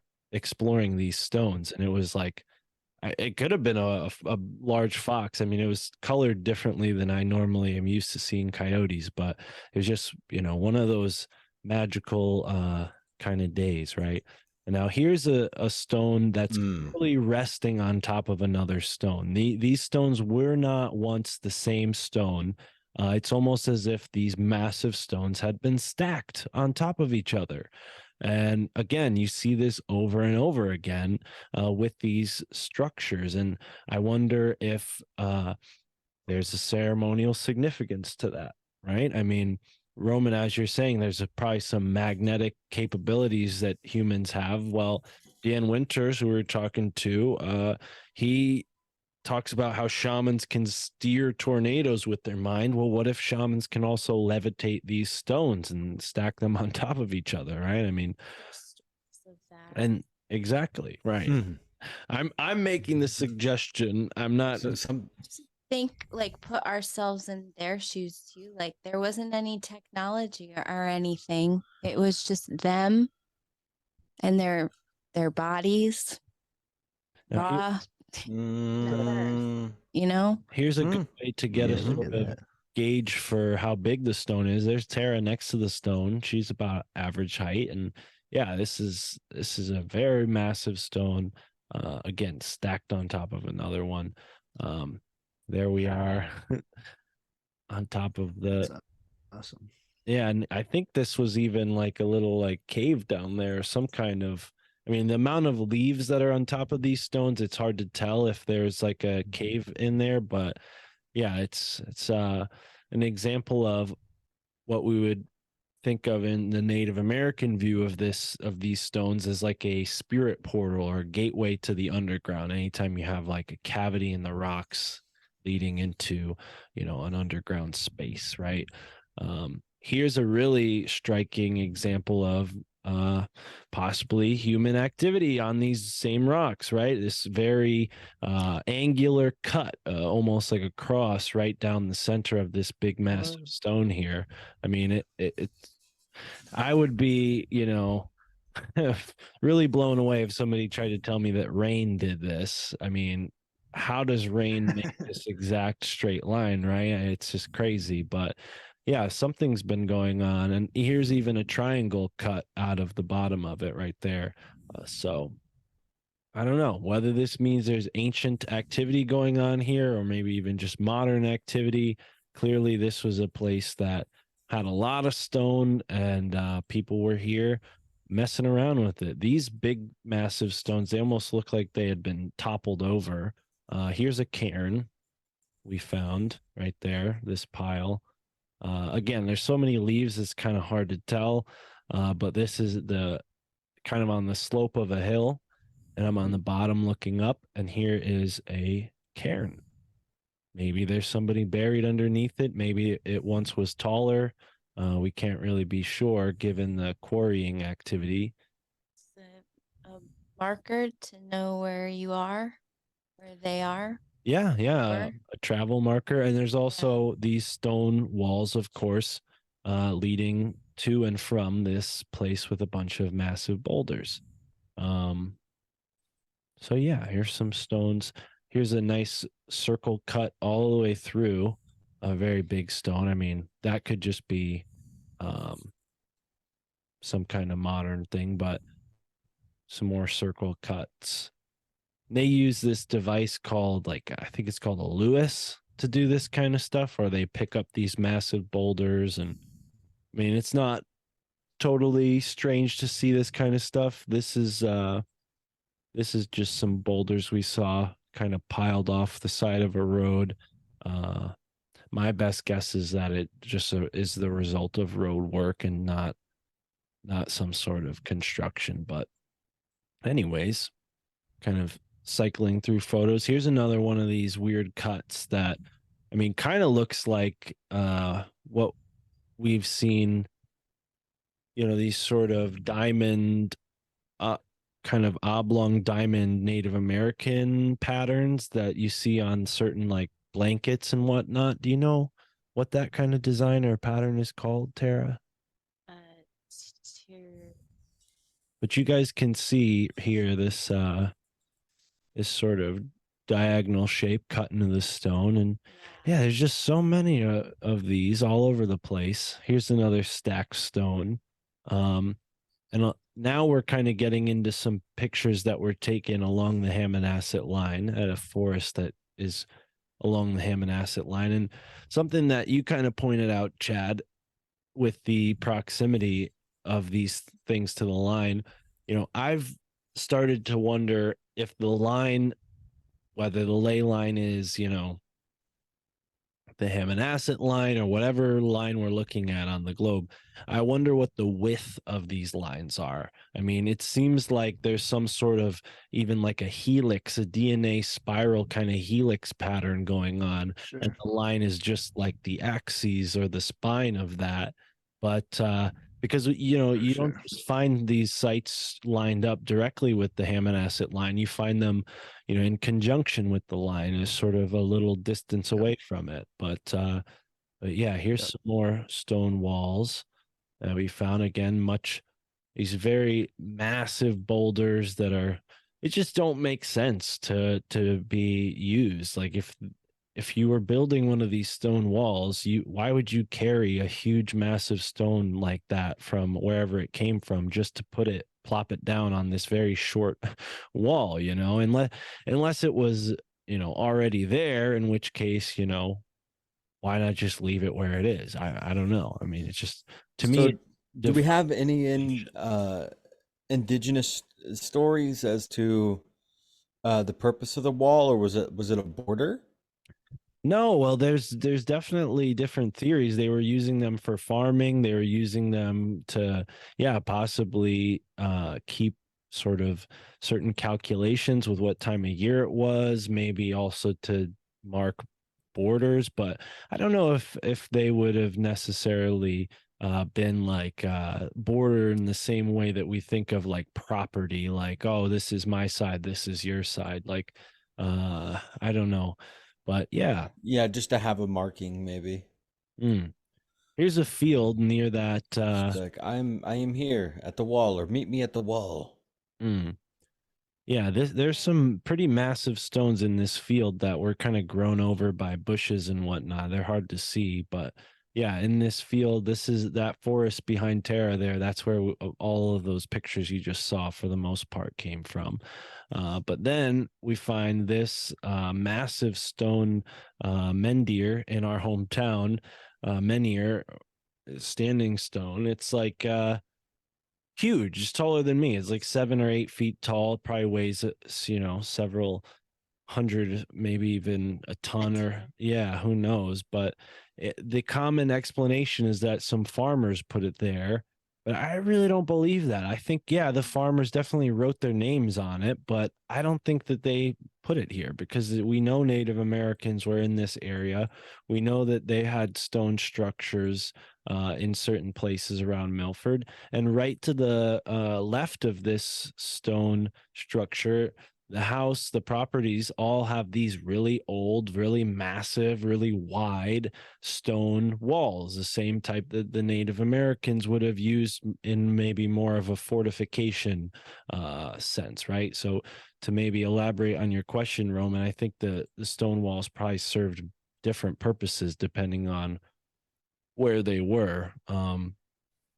Here's an interesting spot that we've visited. It's not in Connecticut, so I don't know. I shouldn't spend too much time talking about it, but Peter Shampoo calls it the solar plexus chakra. It's Shelburne Falls, Massachusetts, and the chakra ley line goes down through Shelburne into Connecticut at Barkhamsted Reservoir, and then down to Derby, which is pretty close to where we are now in Milford. So, and all along that line, there are several different significant locations. And along the Hammonasset line, there is a waterfall that Tara and I went to called Kent Falls, and it has the exact same potholes that you see here. Shelburne Falls is kind of famous for these things, but you find these all over the place. And, you know, there's a variety of explanations for how these are formed. Some people think it's from like the water spiraling. I've heard the explanation that it has to do with ball lightning striking and hitting certain minerals that are in the stones. So, yeah, a lot of strange kind of structures, again, near rivers in stone. Michael Wan actually showed us a similar stone like this on the Susquehanna River, bunch of them. And anyways, here's a really cool stone wall, and we have this triangle shaped stone right there featured in the wall, and that would have been very significant to the Native Americans. That triangle shape had definitely a sort of a multifaceted meaning. Yeah, it could even be a Stargate. This is right above a river too. So yeah, add that one in for you. You got the flow of water. Here's definitely a modern construction of a wall, but who knows? I mean, it's definitely kind of reminds me of some of the unsymmetrical or asymmetrical Native American walls. But you know, there's so many examples of these stone walls that it's hard to really start to figure out the difference between one or the other until you just look at so many of them that you pick up on these different similarities. Here's a stone wall that's just completely covered with moss. And again, I mean, you can assume that, oh no, they're just colonial constructions, or you can maybe broaden your horizons and guess they were here much longer. I mean, I don't know. Here's a stone that we found at Kent Falls, a place I just mentioned, that also has a kind of strange groove coming. You know, I don't know how a stone gets this kind of groove in it, but it's very large. I could have stuck my whole hand in that groove. There's Kent Falls. Could be both too, you know. They were here for a long time.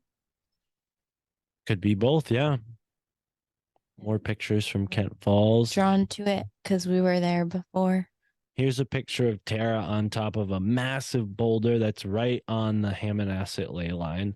And a lot of these boulders have shapes, you know, they're shaped like certain animals. This one, I mean, I don't know.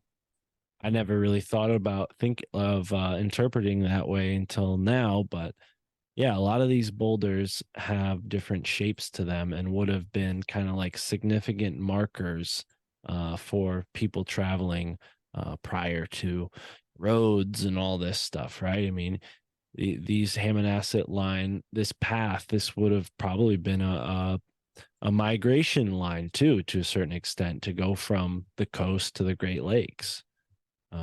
But yeah, this stone is so massive that it, you know, it's almost touching the power line. Wow. Here is a really large single stone, and it's forming this kind of waterway here, a channel that goes under it, but it's just one large piece of slate there. And again, it's like so big and looks very old. You have to wonder, like, how many oxes did it take? How many men did it take to pull that? And if these stones were, if they are explained by those kind of ordinary means, then why don't we have the stories for how they were built,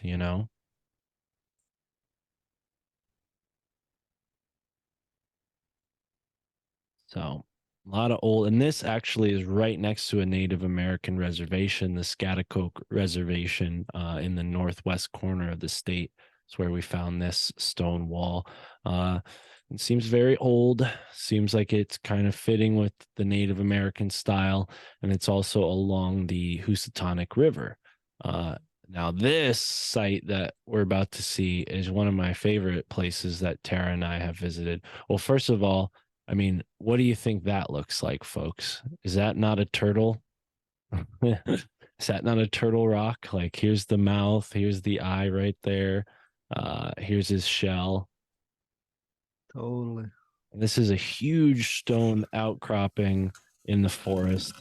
This is the Mohegan State Forest. And there are a bunch of, was it Mohegan State Forest? I don't remember. Wow, that one really looks like a turtle.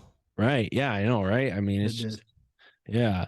But this is where the Mohegan tribe, not the Mohican. Mohican is a different group of people.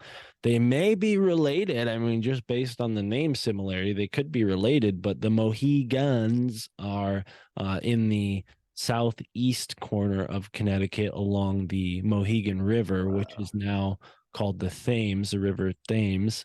And you have these standing stones. This is Wolf Rock with Tara sitting on the rock, probably not knowing I was taking that picture. Sorry, Tara. Yeah, and this is Wolf's Rock. It's this massive rock. Obviously, there's Tara in comparison to the rocks, very huge. And it's situated on this, like, I don't know, kind of feminine kind of crevice, I guess. You sort of have this curvy kind of U or a V shape, vagina, like a vagina, or yeah, I mean, and this massive rock just resting right in that place. It's just you have to wonder, maybe there was something ceremonial about this. And as a matter of fact, this site was where the Mohegan tribe held their council, and this is called Council Rock. So or Wolf's Rock. But the water, I imagine, flowing under this rock maybe is charged by the massive force that's being generated by this big weight, of granite pushing up against the other two sort of protrusions of granite there. There are also several other standing stones, for those who think, oh, well, this is just an accident of, glacial tectonics. Well, here's another massive boulder right in that same spot. Here's a standing stone sort of perched up on top of these smaller stones underneath it. And they're all in proximity to one another in this triangle shape. So maybe we could imagine in the past tribe of Native Americans sort of sitting on the floor and somebody standing up on one of these rocks, kind of giving a speech or saying some moving words. And yeah, this would have been a place of importance. And I'm sure it had multiple reasons for being important, not just the size and exterior dimensions of the stone, but the energetic quality of a space like this. And Tara and I spent 20 or 30 minutes, maybe an hour, kind of just meditating over here. It was really peaceful. It was really calm. We had some really inspiring thoughts come to mind too. I remember this was a particularly musing place. But yeah, here's another angle. And here's some more stones from that same forest, but these are kind of next to the nature center that's associated with the area. But yeah, so many examples. I mean, geez, I'm just kind of going through my mind right now as I go from picture to picture. Here's some, I mean, I don't know how to explain this, but it looks to me like veins. I mean, maybe it's the result of tree roots that grow over the stone and then are removed over time or something, but it's just really cool to see these. And yeah, that's go ahead.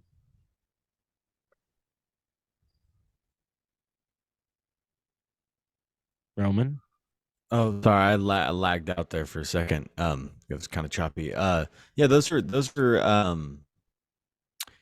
pretty normal geological happenings. I don't know the actual term for it, but yeah, I see that quite often on them, and it is interesting. I don't know if it has to do with Well, let me just say exterior, like physical, like water, or if it's like when the rock was formed, it was created with like gaps in there.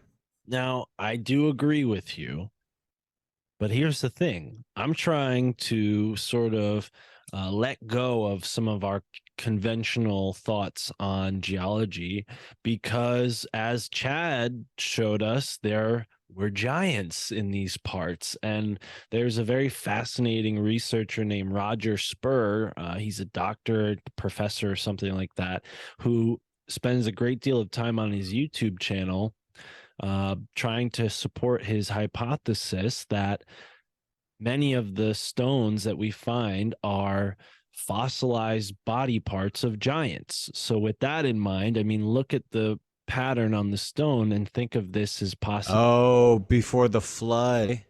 Well, that's a part of his theory. I don't necessarily, go along with the whole thing, but I just think it's fascinating to consider these rocks as possibly once, living beings of some kind. I mean, who knows?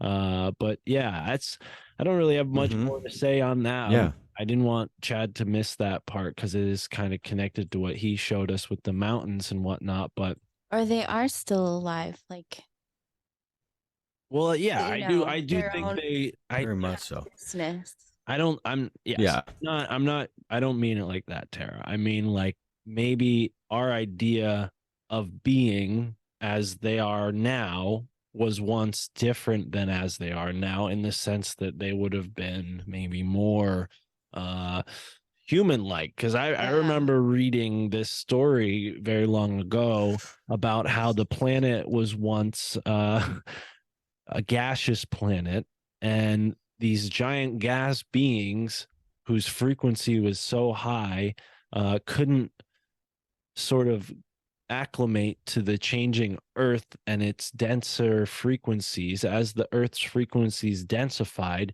these beings of light and gas became solidified in crystal and stone and became the skeleton or the first layer of the earth, right? So, esoterically speaking, we have to keep that in mind when we look at these stones. Here's a really cool stone that we found. Yeah. Metaphysics. I love that, man. The story of the Tuatha De Danann too is like that they they retreated into the land, or they, when the Tuatha De and the Fae was being like kind of separated from its home and the battle was happening, that they just basically retreated in, they took form of a lot of rocks and hillsides and things like that. So there's definitely I'm full on board with that, man. I've seen too many faces in cliff sides, like faces in the facades of some cliffs where you're just like, yo, like that is absolutely the face of an ancestor. Yeah. So check this out. This is Hold on. Oh no, where? Okay. Can you guys see my screen? Speaking of faces, and Roman, I think you're lagging out again. So say something when you're back. Okay, cool. So speaking of stone faces, this is a stone face that was found in Chicago or near Chicago. Yeah. And it's an example of possibly a Phoenician artifact, like maybe Phoenician sailors who would have gotten some of that copper we were talking about in the Great Lakes. They would have left one of these types of carvings behind. This was some sort of Brad Olson calls it like a sacrifice stone that would have, I don't know, maybe been a ritual altar of some sort of sacrifice. I mean, I don't, it's kind of gruesome to think about, but this is, again, you know, what we're looking at here with this stone structure, this esoteric stone-scape, as I'm beginning to call it, are evidence for not just Native Americans' presence prior to the colonial sort of expansion, but other cultures that maybe were a part of the Native American culture or influenced the Native American culture in more sort of mutual ways than the colonists did, right? Like the Norse up in Nova Scotia, or maybe the Chinese, as I'm beginning to learn about. The Chinese were here, and maybe they did some pretty dastardly stuff. But here's a picture of Gunjiwamp, the calendar stone at Gunjiwamp. I was there without permission. I don't recommend people do this, but yeah, I went there a few years ago, and this is one of the few pictures I have. I don't know where the rest of my pictures are for Gunjiwamp, but they mysteriously disappeared. There are pictures of Gunjiwamp online. I should probably just look them up, but here's a calendar stone. Very specific placement for these stones, and the dolmen, which was behind me as I took this picture, has a certain window in the back of it, not the entrance, but behind the entrance on the other side of this structure.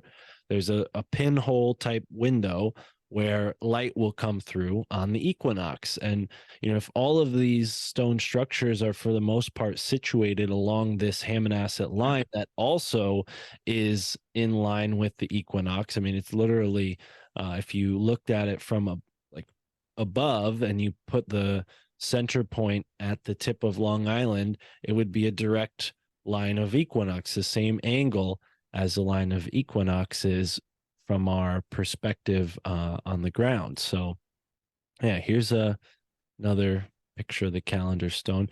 Ooh, I should point this out. Here's 3 amazing books that we found all about the different stone structures. Mary Gage and James Gage, shout out to them. They put together these really cool books. And if it wasn't for these books, I probably wouldn't know as much as I know. And it's fun now to go out and kind of identify all of the different stone structures we find using this handbook here. But yeah, this is the land of 1,000 cairns, as they call it in their book. Here's a kind of, oh, there you go. Here's a nice kind of strange stone structure, very straight line there. And I always look at stuff like that and think like that's not natural, right? We don't have straight lines like that typically in nature. So how did that form like that? Was that stacked that way? Was it positioned that way? I mean, it makes you wonder. And considering the other things we found in this area, you might scratch your head and ask twice, you know, what's really going on? Here is stone cairn that I found on top of that ridge that was behind Tara in this last picture. Oh, I'm going too fast. There it is. So, oh no. What happened? Why is it all pixelated? Can you guys see it? Might have to let it load. You gotta let it load again. Anyways, too much background story. I was trying to show you guys that picture, but the file is unsupported or corrupted. Yikes. Oi. Maybe it's the forest spirit though, like not being like, no, you're revealing too much. Oh no. All right, let's try this photo. Hopefully this one works. Yeah. I love all the stone stuff, Mark. Thank you. Yeah, any comments, guys? I think that stone face you found in Chicago, they have And you mentioned the copper in that stone face, and you're right on with that. The closer you get up to northern Michigan and Copper Harbor and Isle Royal, there are stone faces quite often. I can think of 3 or 4 of them right off the top of my head. I got pictures of me next to these stone faces up there, but there's almost like a trail of these stone faces that lead up to the copper area. Huh. That one in Chicago, I think that one in Chicago was found off the Chicago River, but that was basically one of them. And I don't know if it's Phoenicians or who did it, but most of the faces are very, very European looking. Right. You know, the majority of the faces are very European looking. I'll try and find some pictures and send them to you at some point here in the future. But they're no doubt their faces. You know, like we look at some of these stone escarpments and say they look like a face, but it could be pareidolia or whatever. These are actual faces, you know, carved faces. So that you were right on with that. Well, and it's interesting. I said Phoenician, but there are other kind of stories that connect to this area, like the Madoc expedition, right? I mean, the Welsh, if you look at those stone faces, they kind of fit in with a lot of that Welsh kind of folklore symbolism. They look almost like little puck, you know, puck figures or something, or like little elves or something, you know? Mm. Well, they're the water faces. too. Go ahead, Roman. Oh, sorry, I'm lagging like a mug. What was I gonna say? Oh goodness, I can't remember what I was gonna say. I was gonna be back when Chad was bringing up some of that goodness. Oh no, I do remember. So some of those faces that have you guys seen like some of the Green Man carvings that are in Northern Europe?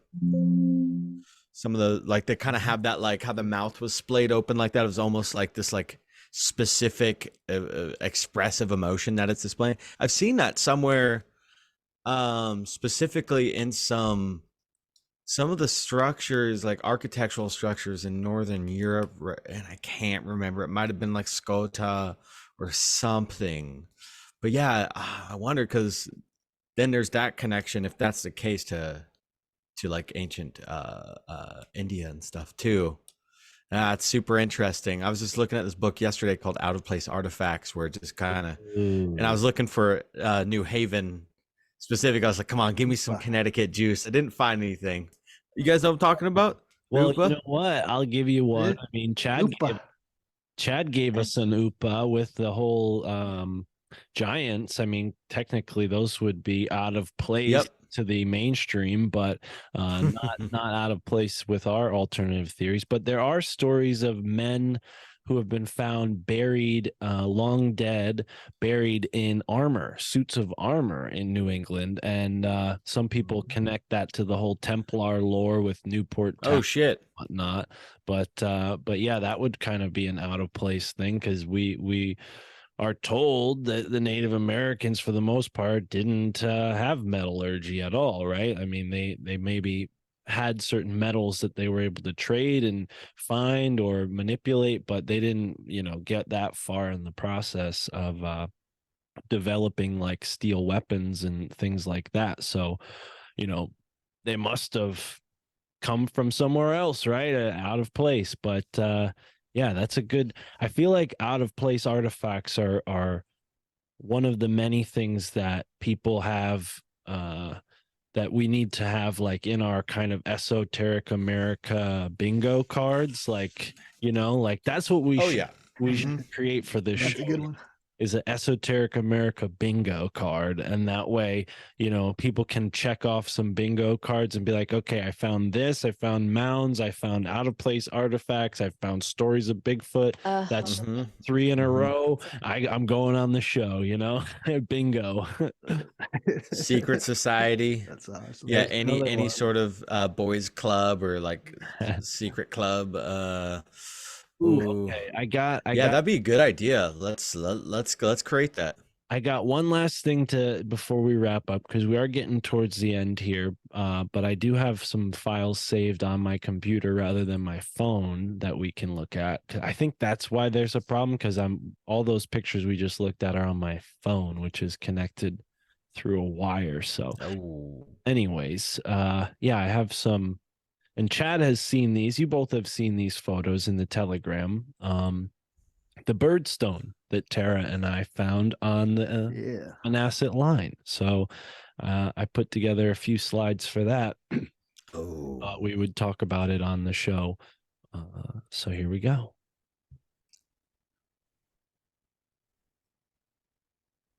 All right, can you see that? Screen share is loading. Now you can see it. There we go. Got it. All right. So we're driving down a route that Tara and I have been down so many times, and I just can't stress this enough to people. It's like, you think you know where you live, you don't. Like, look around, look harder, because things like this are hiding. And this was crazy to see this standing stone off the side of the road. I mean, I pulled over onto the grass so fast. Like, Tara was like, what are we doing? And I'm like, look, there's a standing stone. And this thing is at least 6 feet high. It's approximately 2 feet wide from its face here. And it has sort of like a chip in the top, but let's go to a different picture.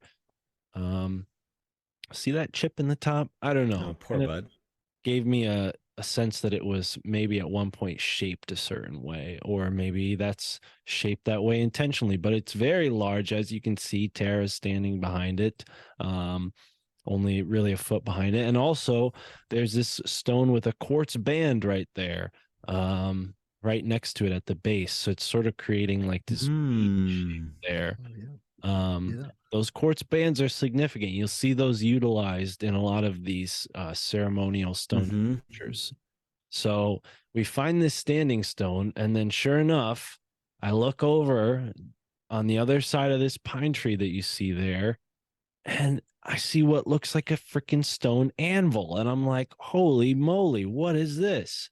This is the angle I saw it at first. And I was like, this is incredible. Not only is this stone massive, but it's perched on top of a much larger stone below it. And as you can see from this angle, it has a very long kind of protrusion there that it's just, I mean, how often do you see a stone shape like this? It's just kind of baffling. So we find this stone, and I go and I circle around it.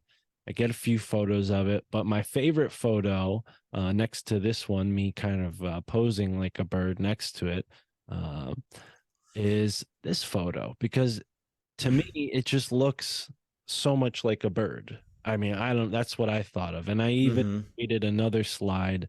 That's what I thought of too. Yeah. And Chad, you sent me a really awesome kind of picture that I built off of with this one here. Can you guys see this other screen here with the birds? Or are you still see it?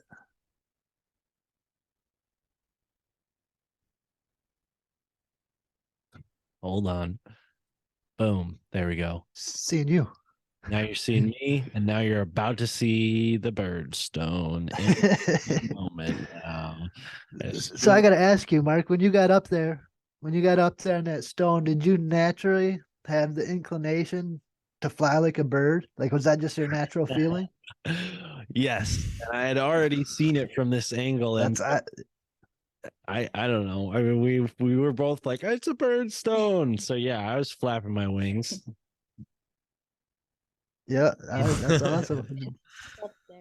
But as you can see on the bottom sort of corner and the left corner of the screen, this is just one of many examples of Native American birdstones. And Chad was kind enough to send me a few of these. I'd never seen any of these. He sent me this picture right here and another one.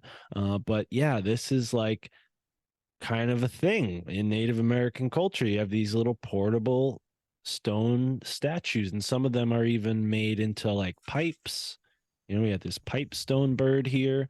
But to me, it was really significant to put this heron above, the great blue heron above the stone, because last year, Tara and I saved a great blue heron that had a broken leg. We were on a little trip driving somewhere near this area, and we found a bird struggling on the side of the road, and saved its life. You know, we saved it, and this was our gift from the Manitou, saying like, okay, you saved one of my children. I'll give you a little another clue on your journey. You know, and next to it is another kind of, Chad, you sent me this one too. This I thought was cool because it's almost like the same dimensions as this stone, in the sense that it has that like kind of angle coming towards the perspective, and then that kind of like sloping neck there. But yeah, what do you guys think of this birdstone? I think you're supposed to find it, man. Super fascinating. Yeah, man. That's super cool story with the blue heron. Have you gone into that on your show? I haven't never heard that story. Oh, dude. Yeah, no, we Tara and I talked about it a bunch. We talked about it with Mike. Yeah, on our show that we do with Mike Wan, Your Handbook for the Apocalypse. Just put out a new episode of Your Handbook for the Apocalypse. You can listen to it anywhere you listen to podcasts. Just search Susquehanna Alchemy, like the river, Susquehanna. But yeah, I'll send you that episode, Roman. There's a whole story there, but not enough time to get into it here. So I was almost finished then, but then I remembered, okay, I had a conversation recently with this really cool guy that Juan introduced me to. His name's Mario Garza, Symbolic Studies. Roman, I think you might have spoken with this guy too, but he's going into a lot of really interesting research about the North Star. And oh man, I've chatted with Mario many times. I love him a lot. Cool. All right, so you know him. Oh, and here's some more examples of bird stones. The pop-eyed birdstones are kind of neat. But anyways, I thought that this stone, when you look at it from the other direction, it kind of looks like the Great Big Dipper. And considering that, you know, the stone finger there, or the beak of the bird, is pointing directly where the sun sets in the west, I mean, I thought, maybe there's something to this, because it's aligned with the Hammonasset line. It's pointing directly towards the sunset in the west. And, you know, the Great Big Dipper is like one of the most prominent constellations in the sky, because we can use it to determine the season. Not that, you know, if you live somewhere where it's seasonal like this, I mean, there's plenty of other signs to tell you, you know, the seasons are changing. If that's the case, then it's a bear stone. Because the dippers are bears. And that's funny, because when my aunt saw this stone, I showed my aunt, and she said it looked like a bear from this angle, where you see like this cleft right there, and the nose and the cheek. Oh, there, right? It kind of does look like a bear from that angle, doesn't it? When you take yeah, a little bit. It kind of like the face of a bear. So Roman, spot on, brother. It's a bear. Bear came up today. Yeah, exactly. So, yeah, dude. So I'm just, you know, I don't know. It's just a speculation at this point, but the fact that the, you know, stone site, as you can see here, is lined up with the Hammonasset line.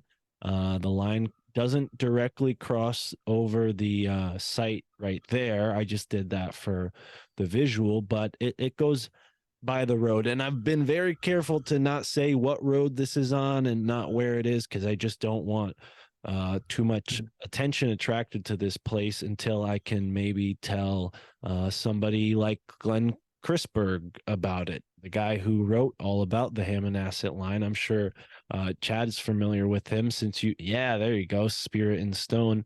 I would love to show this to him. I'm not sure if he's aware of this, because I've never seen any book about the Native Americans in this area mention anything about stones the way Glenn kind of talks about them. So I don't think the people who were, you know, sort of cataloging Native American life at that time would have paid attention to this kind of thing, right? So there's not a lot. No, absolutely. The codexes.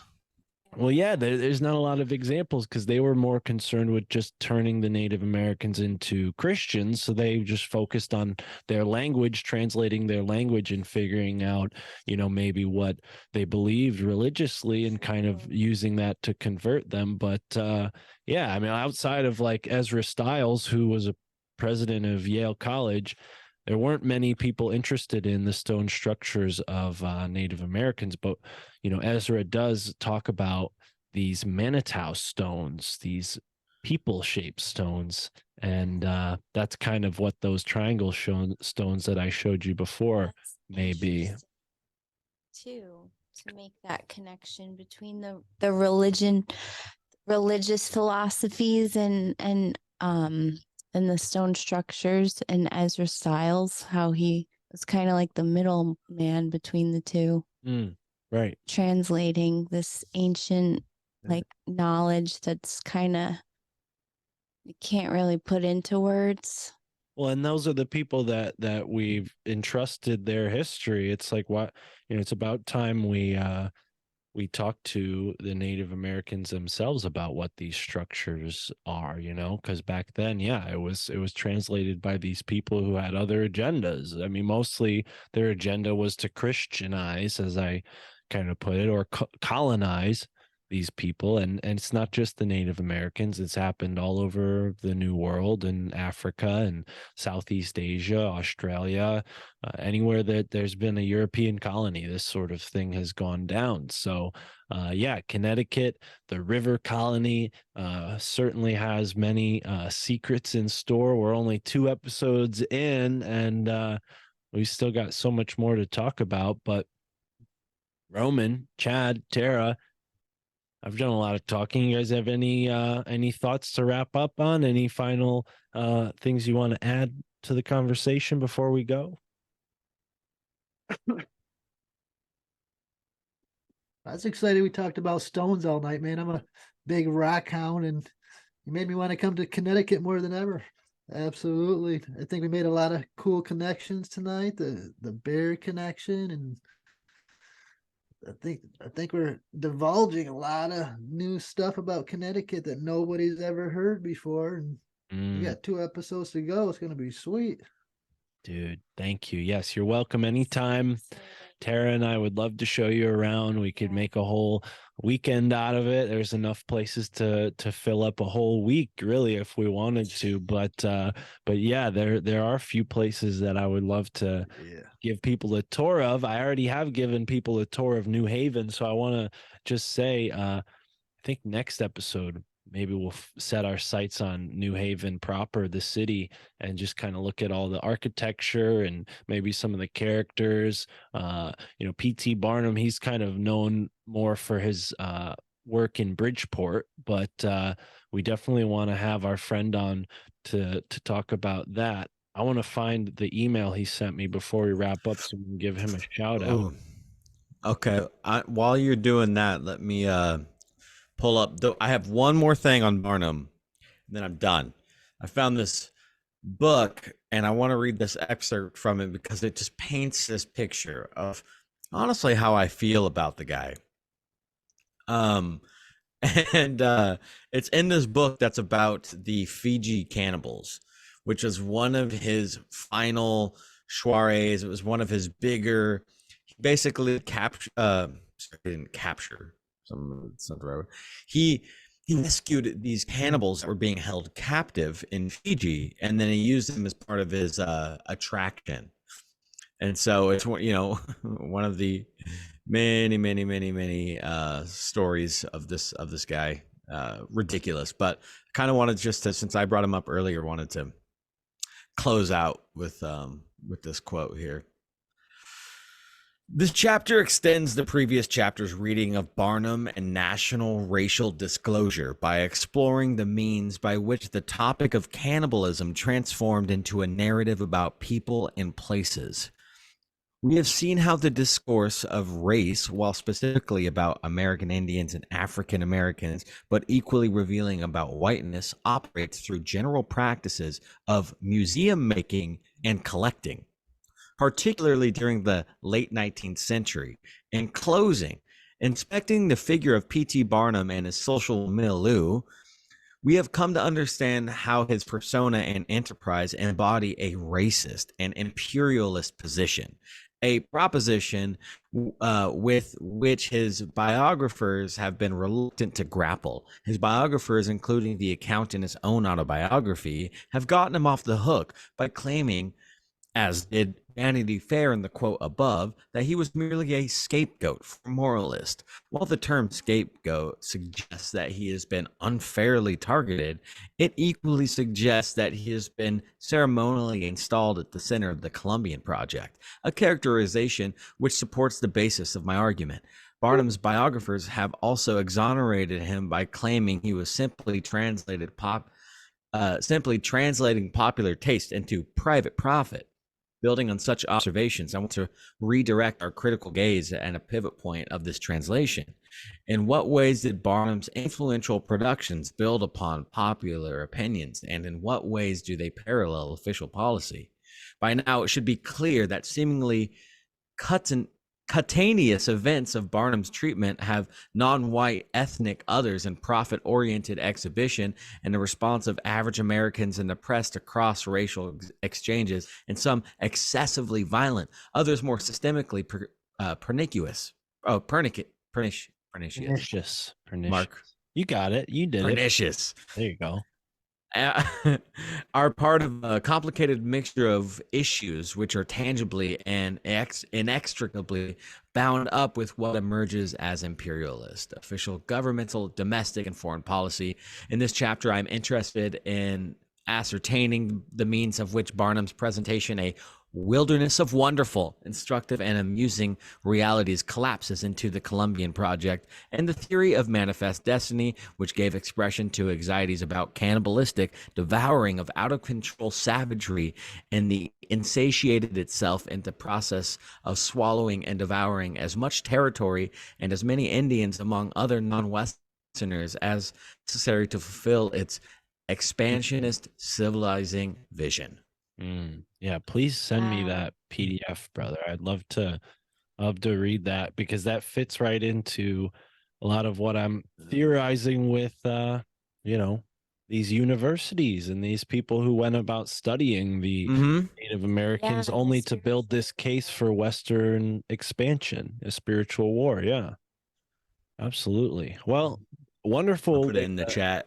To wrap that up, Roman, thank you. I want to give a quick shout out to Jason, whose name I forgot earlier. Sorry, Jason. He put together a really awesome presentation on P.T. Barnum, and he said he'd love to be on the show. So let's schedule it. Maybe we'll have him on for our next episode or the one following that. But certainly he'll hear this and get back to me.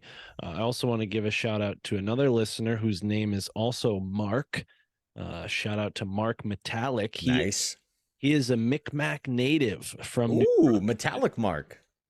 Yeah, he's a Micmac native from New Brunswick, and apparently the name Metallic, which is, I guess, play on his real last name Metalloc, comes from. It's a name that originates from the family that Metacomet was from. The character we were talking about, King Philip, is what the colonists called him, and Metacomet was his birth name or his given name. And anyways, Mark, he shared. Oh, wow. He shared that the giant beaver legend about Sugarloaf Mountain was, according to Micmac legend, about his hometown. Maybe there's two Sugarloaf Mountains, or maybe he lives somewhere near Massachusetts. Sounds like he lives in New Brunswick. So maybe there's multiple legends about these beavers, becoming mountains. But he also says in his next message, he's one of the youngest fluent speakers in his native language. And he's noticed that his entire history is hidden in this language, in the Micmac language. Our entire history, meaning the history of human beings. So I think this guy is someone I want to have on my show, maybe even this show when we get up into the Maine area, if we ever get up there. I hope we do.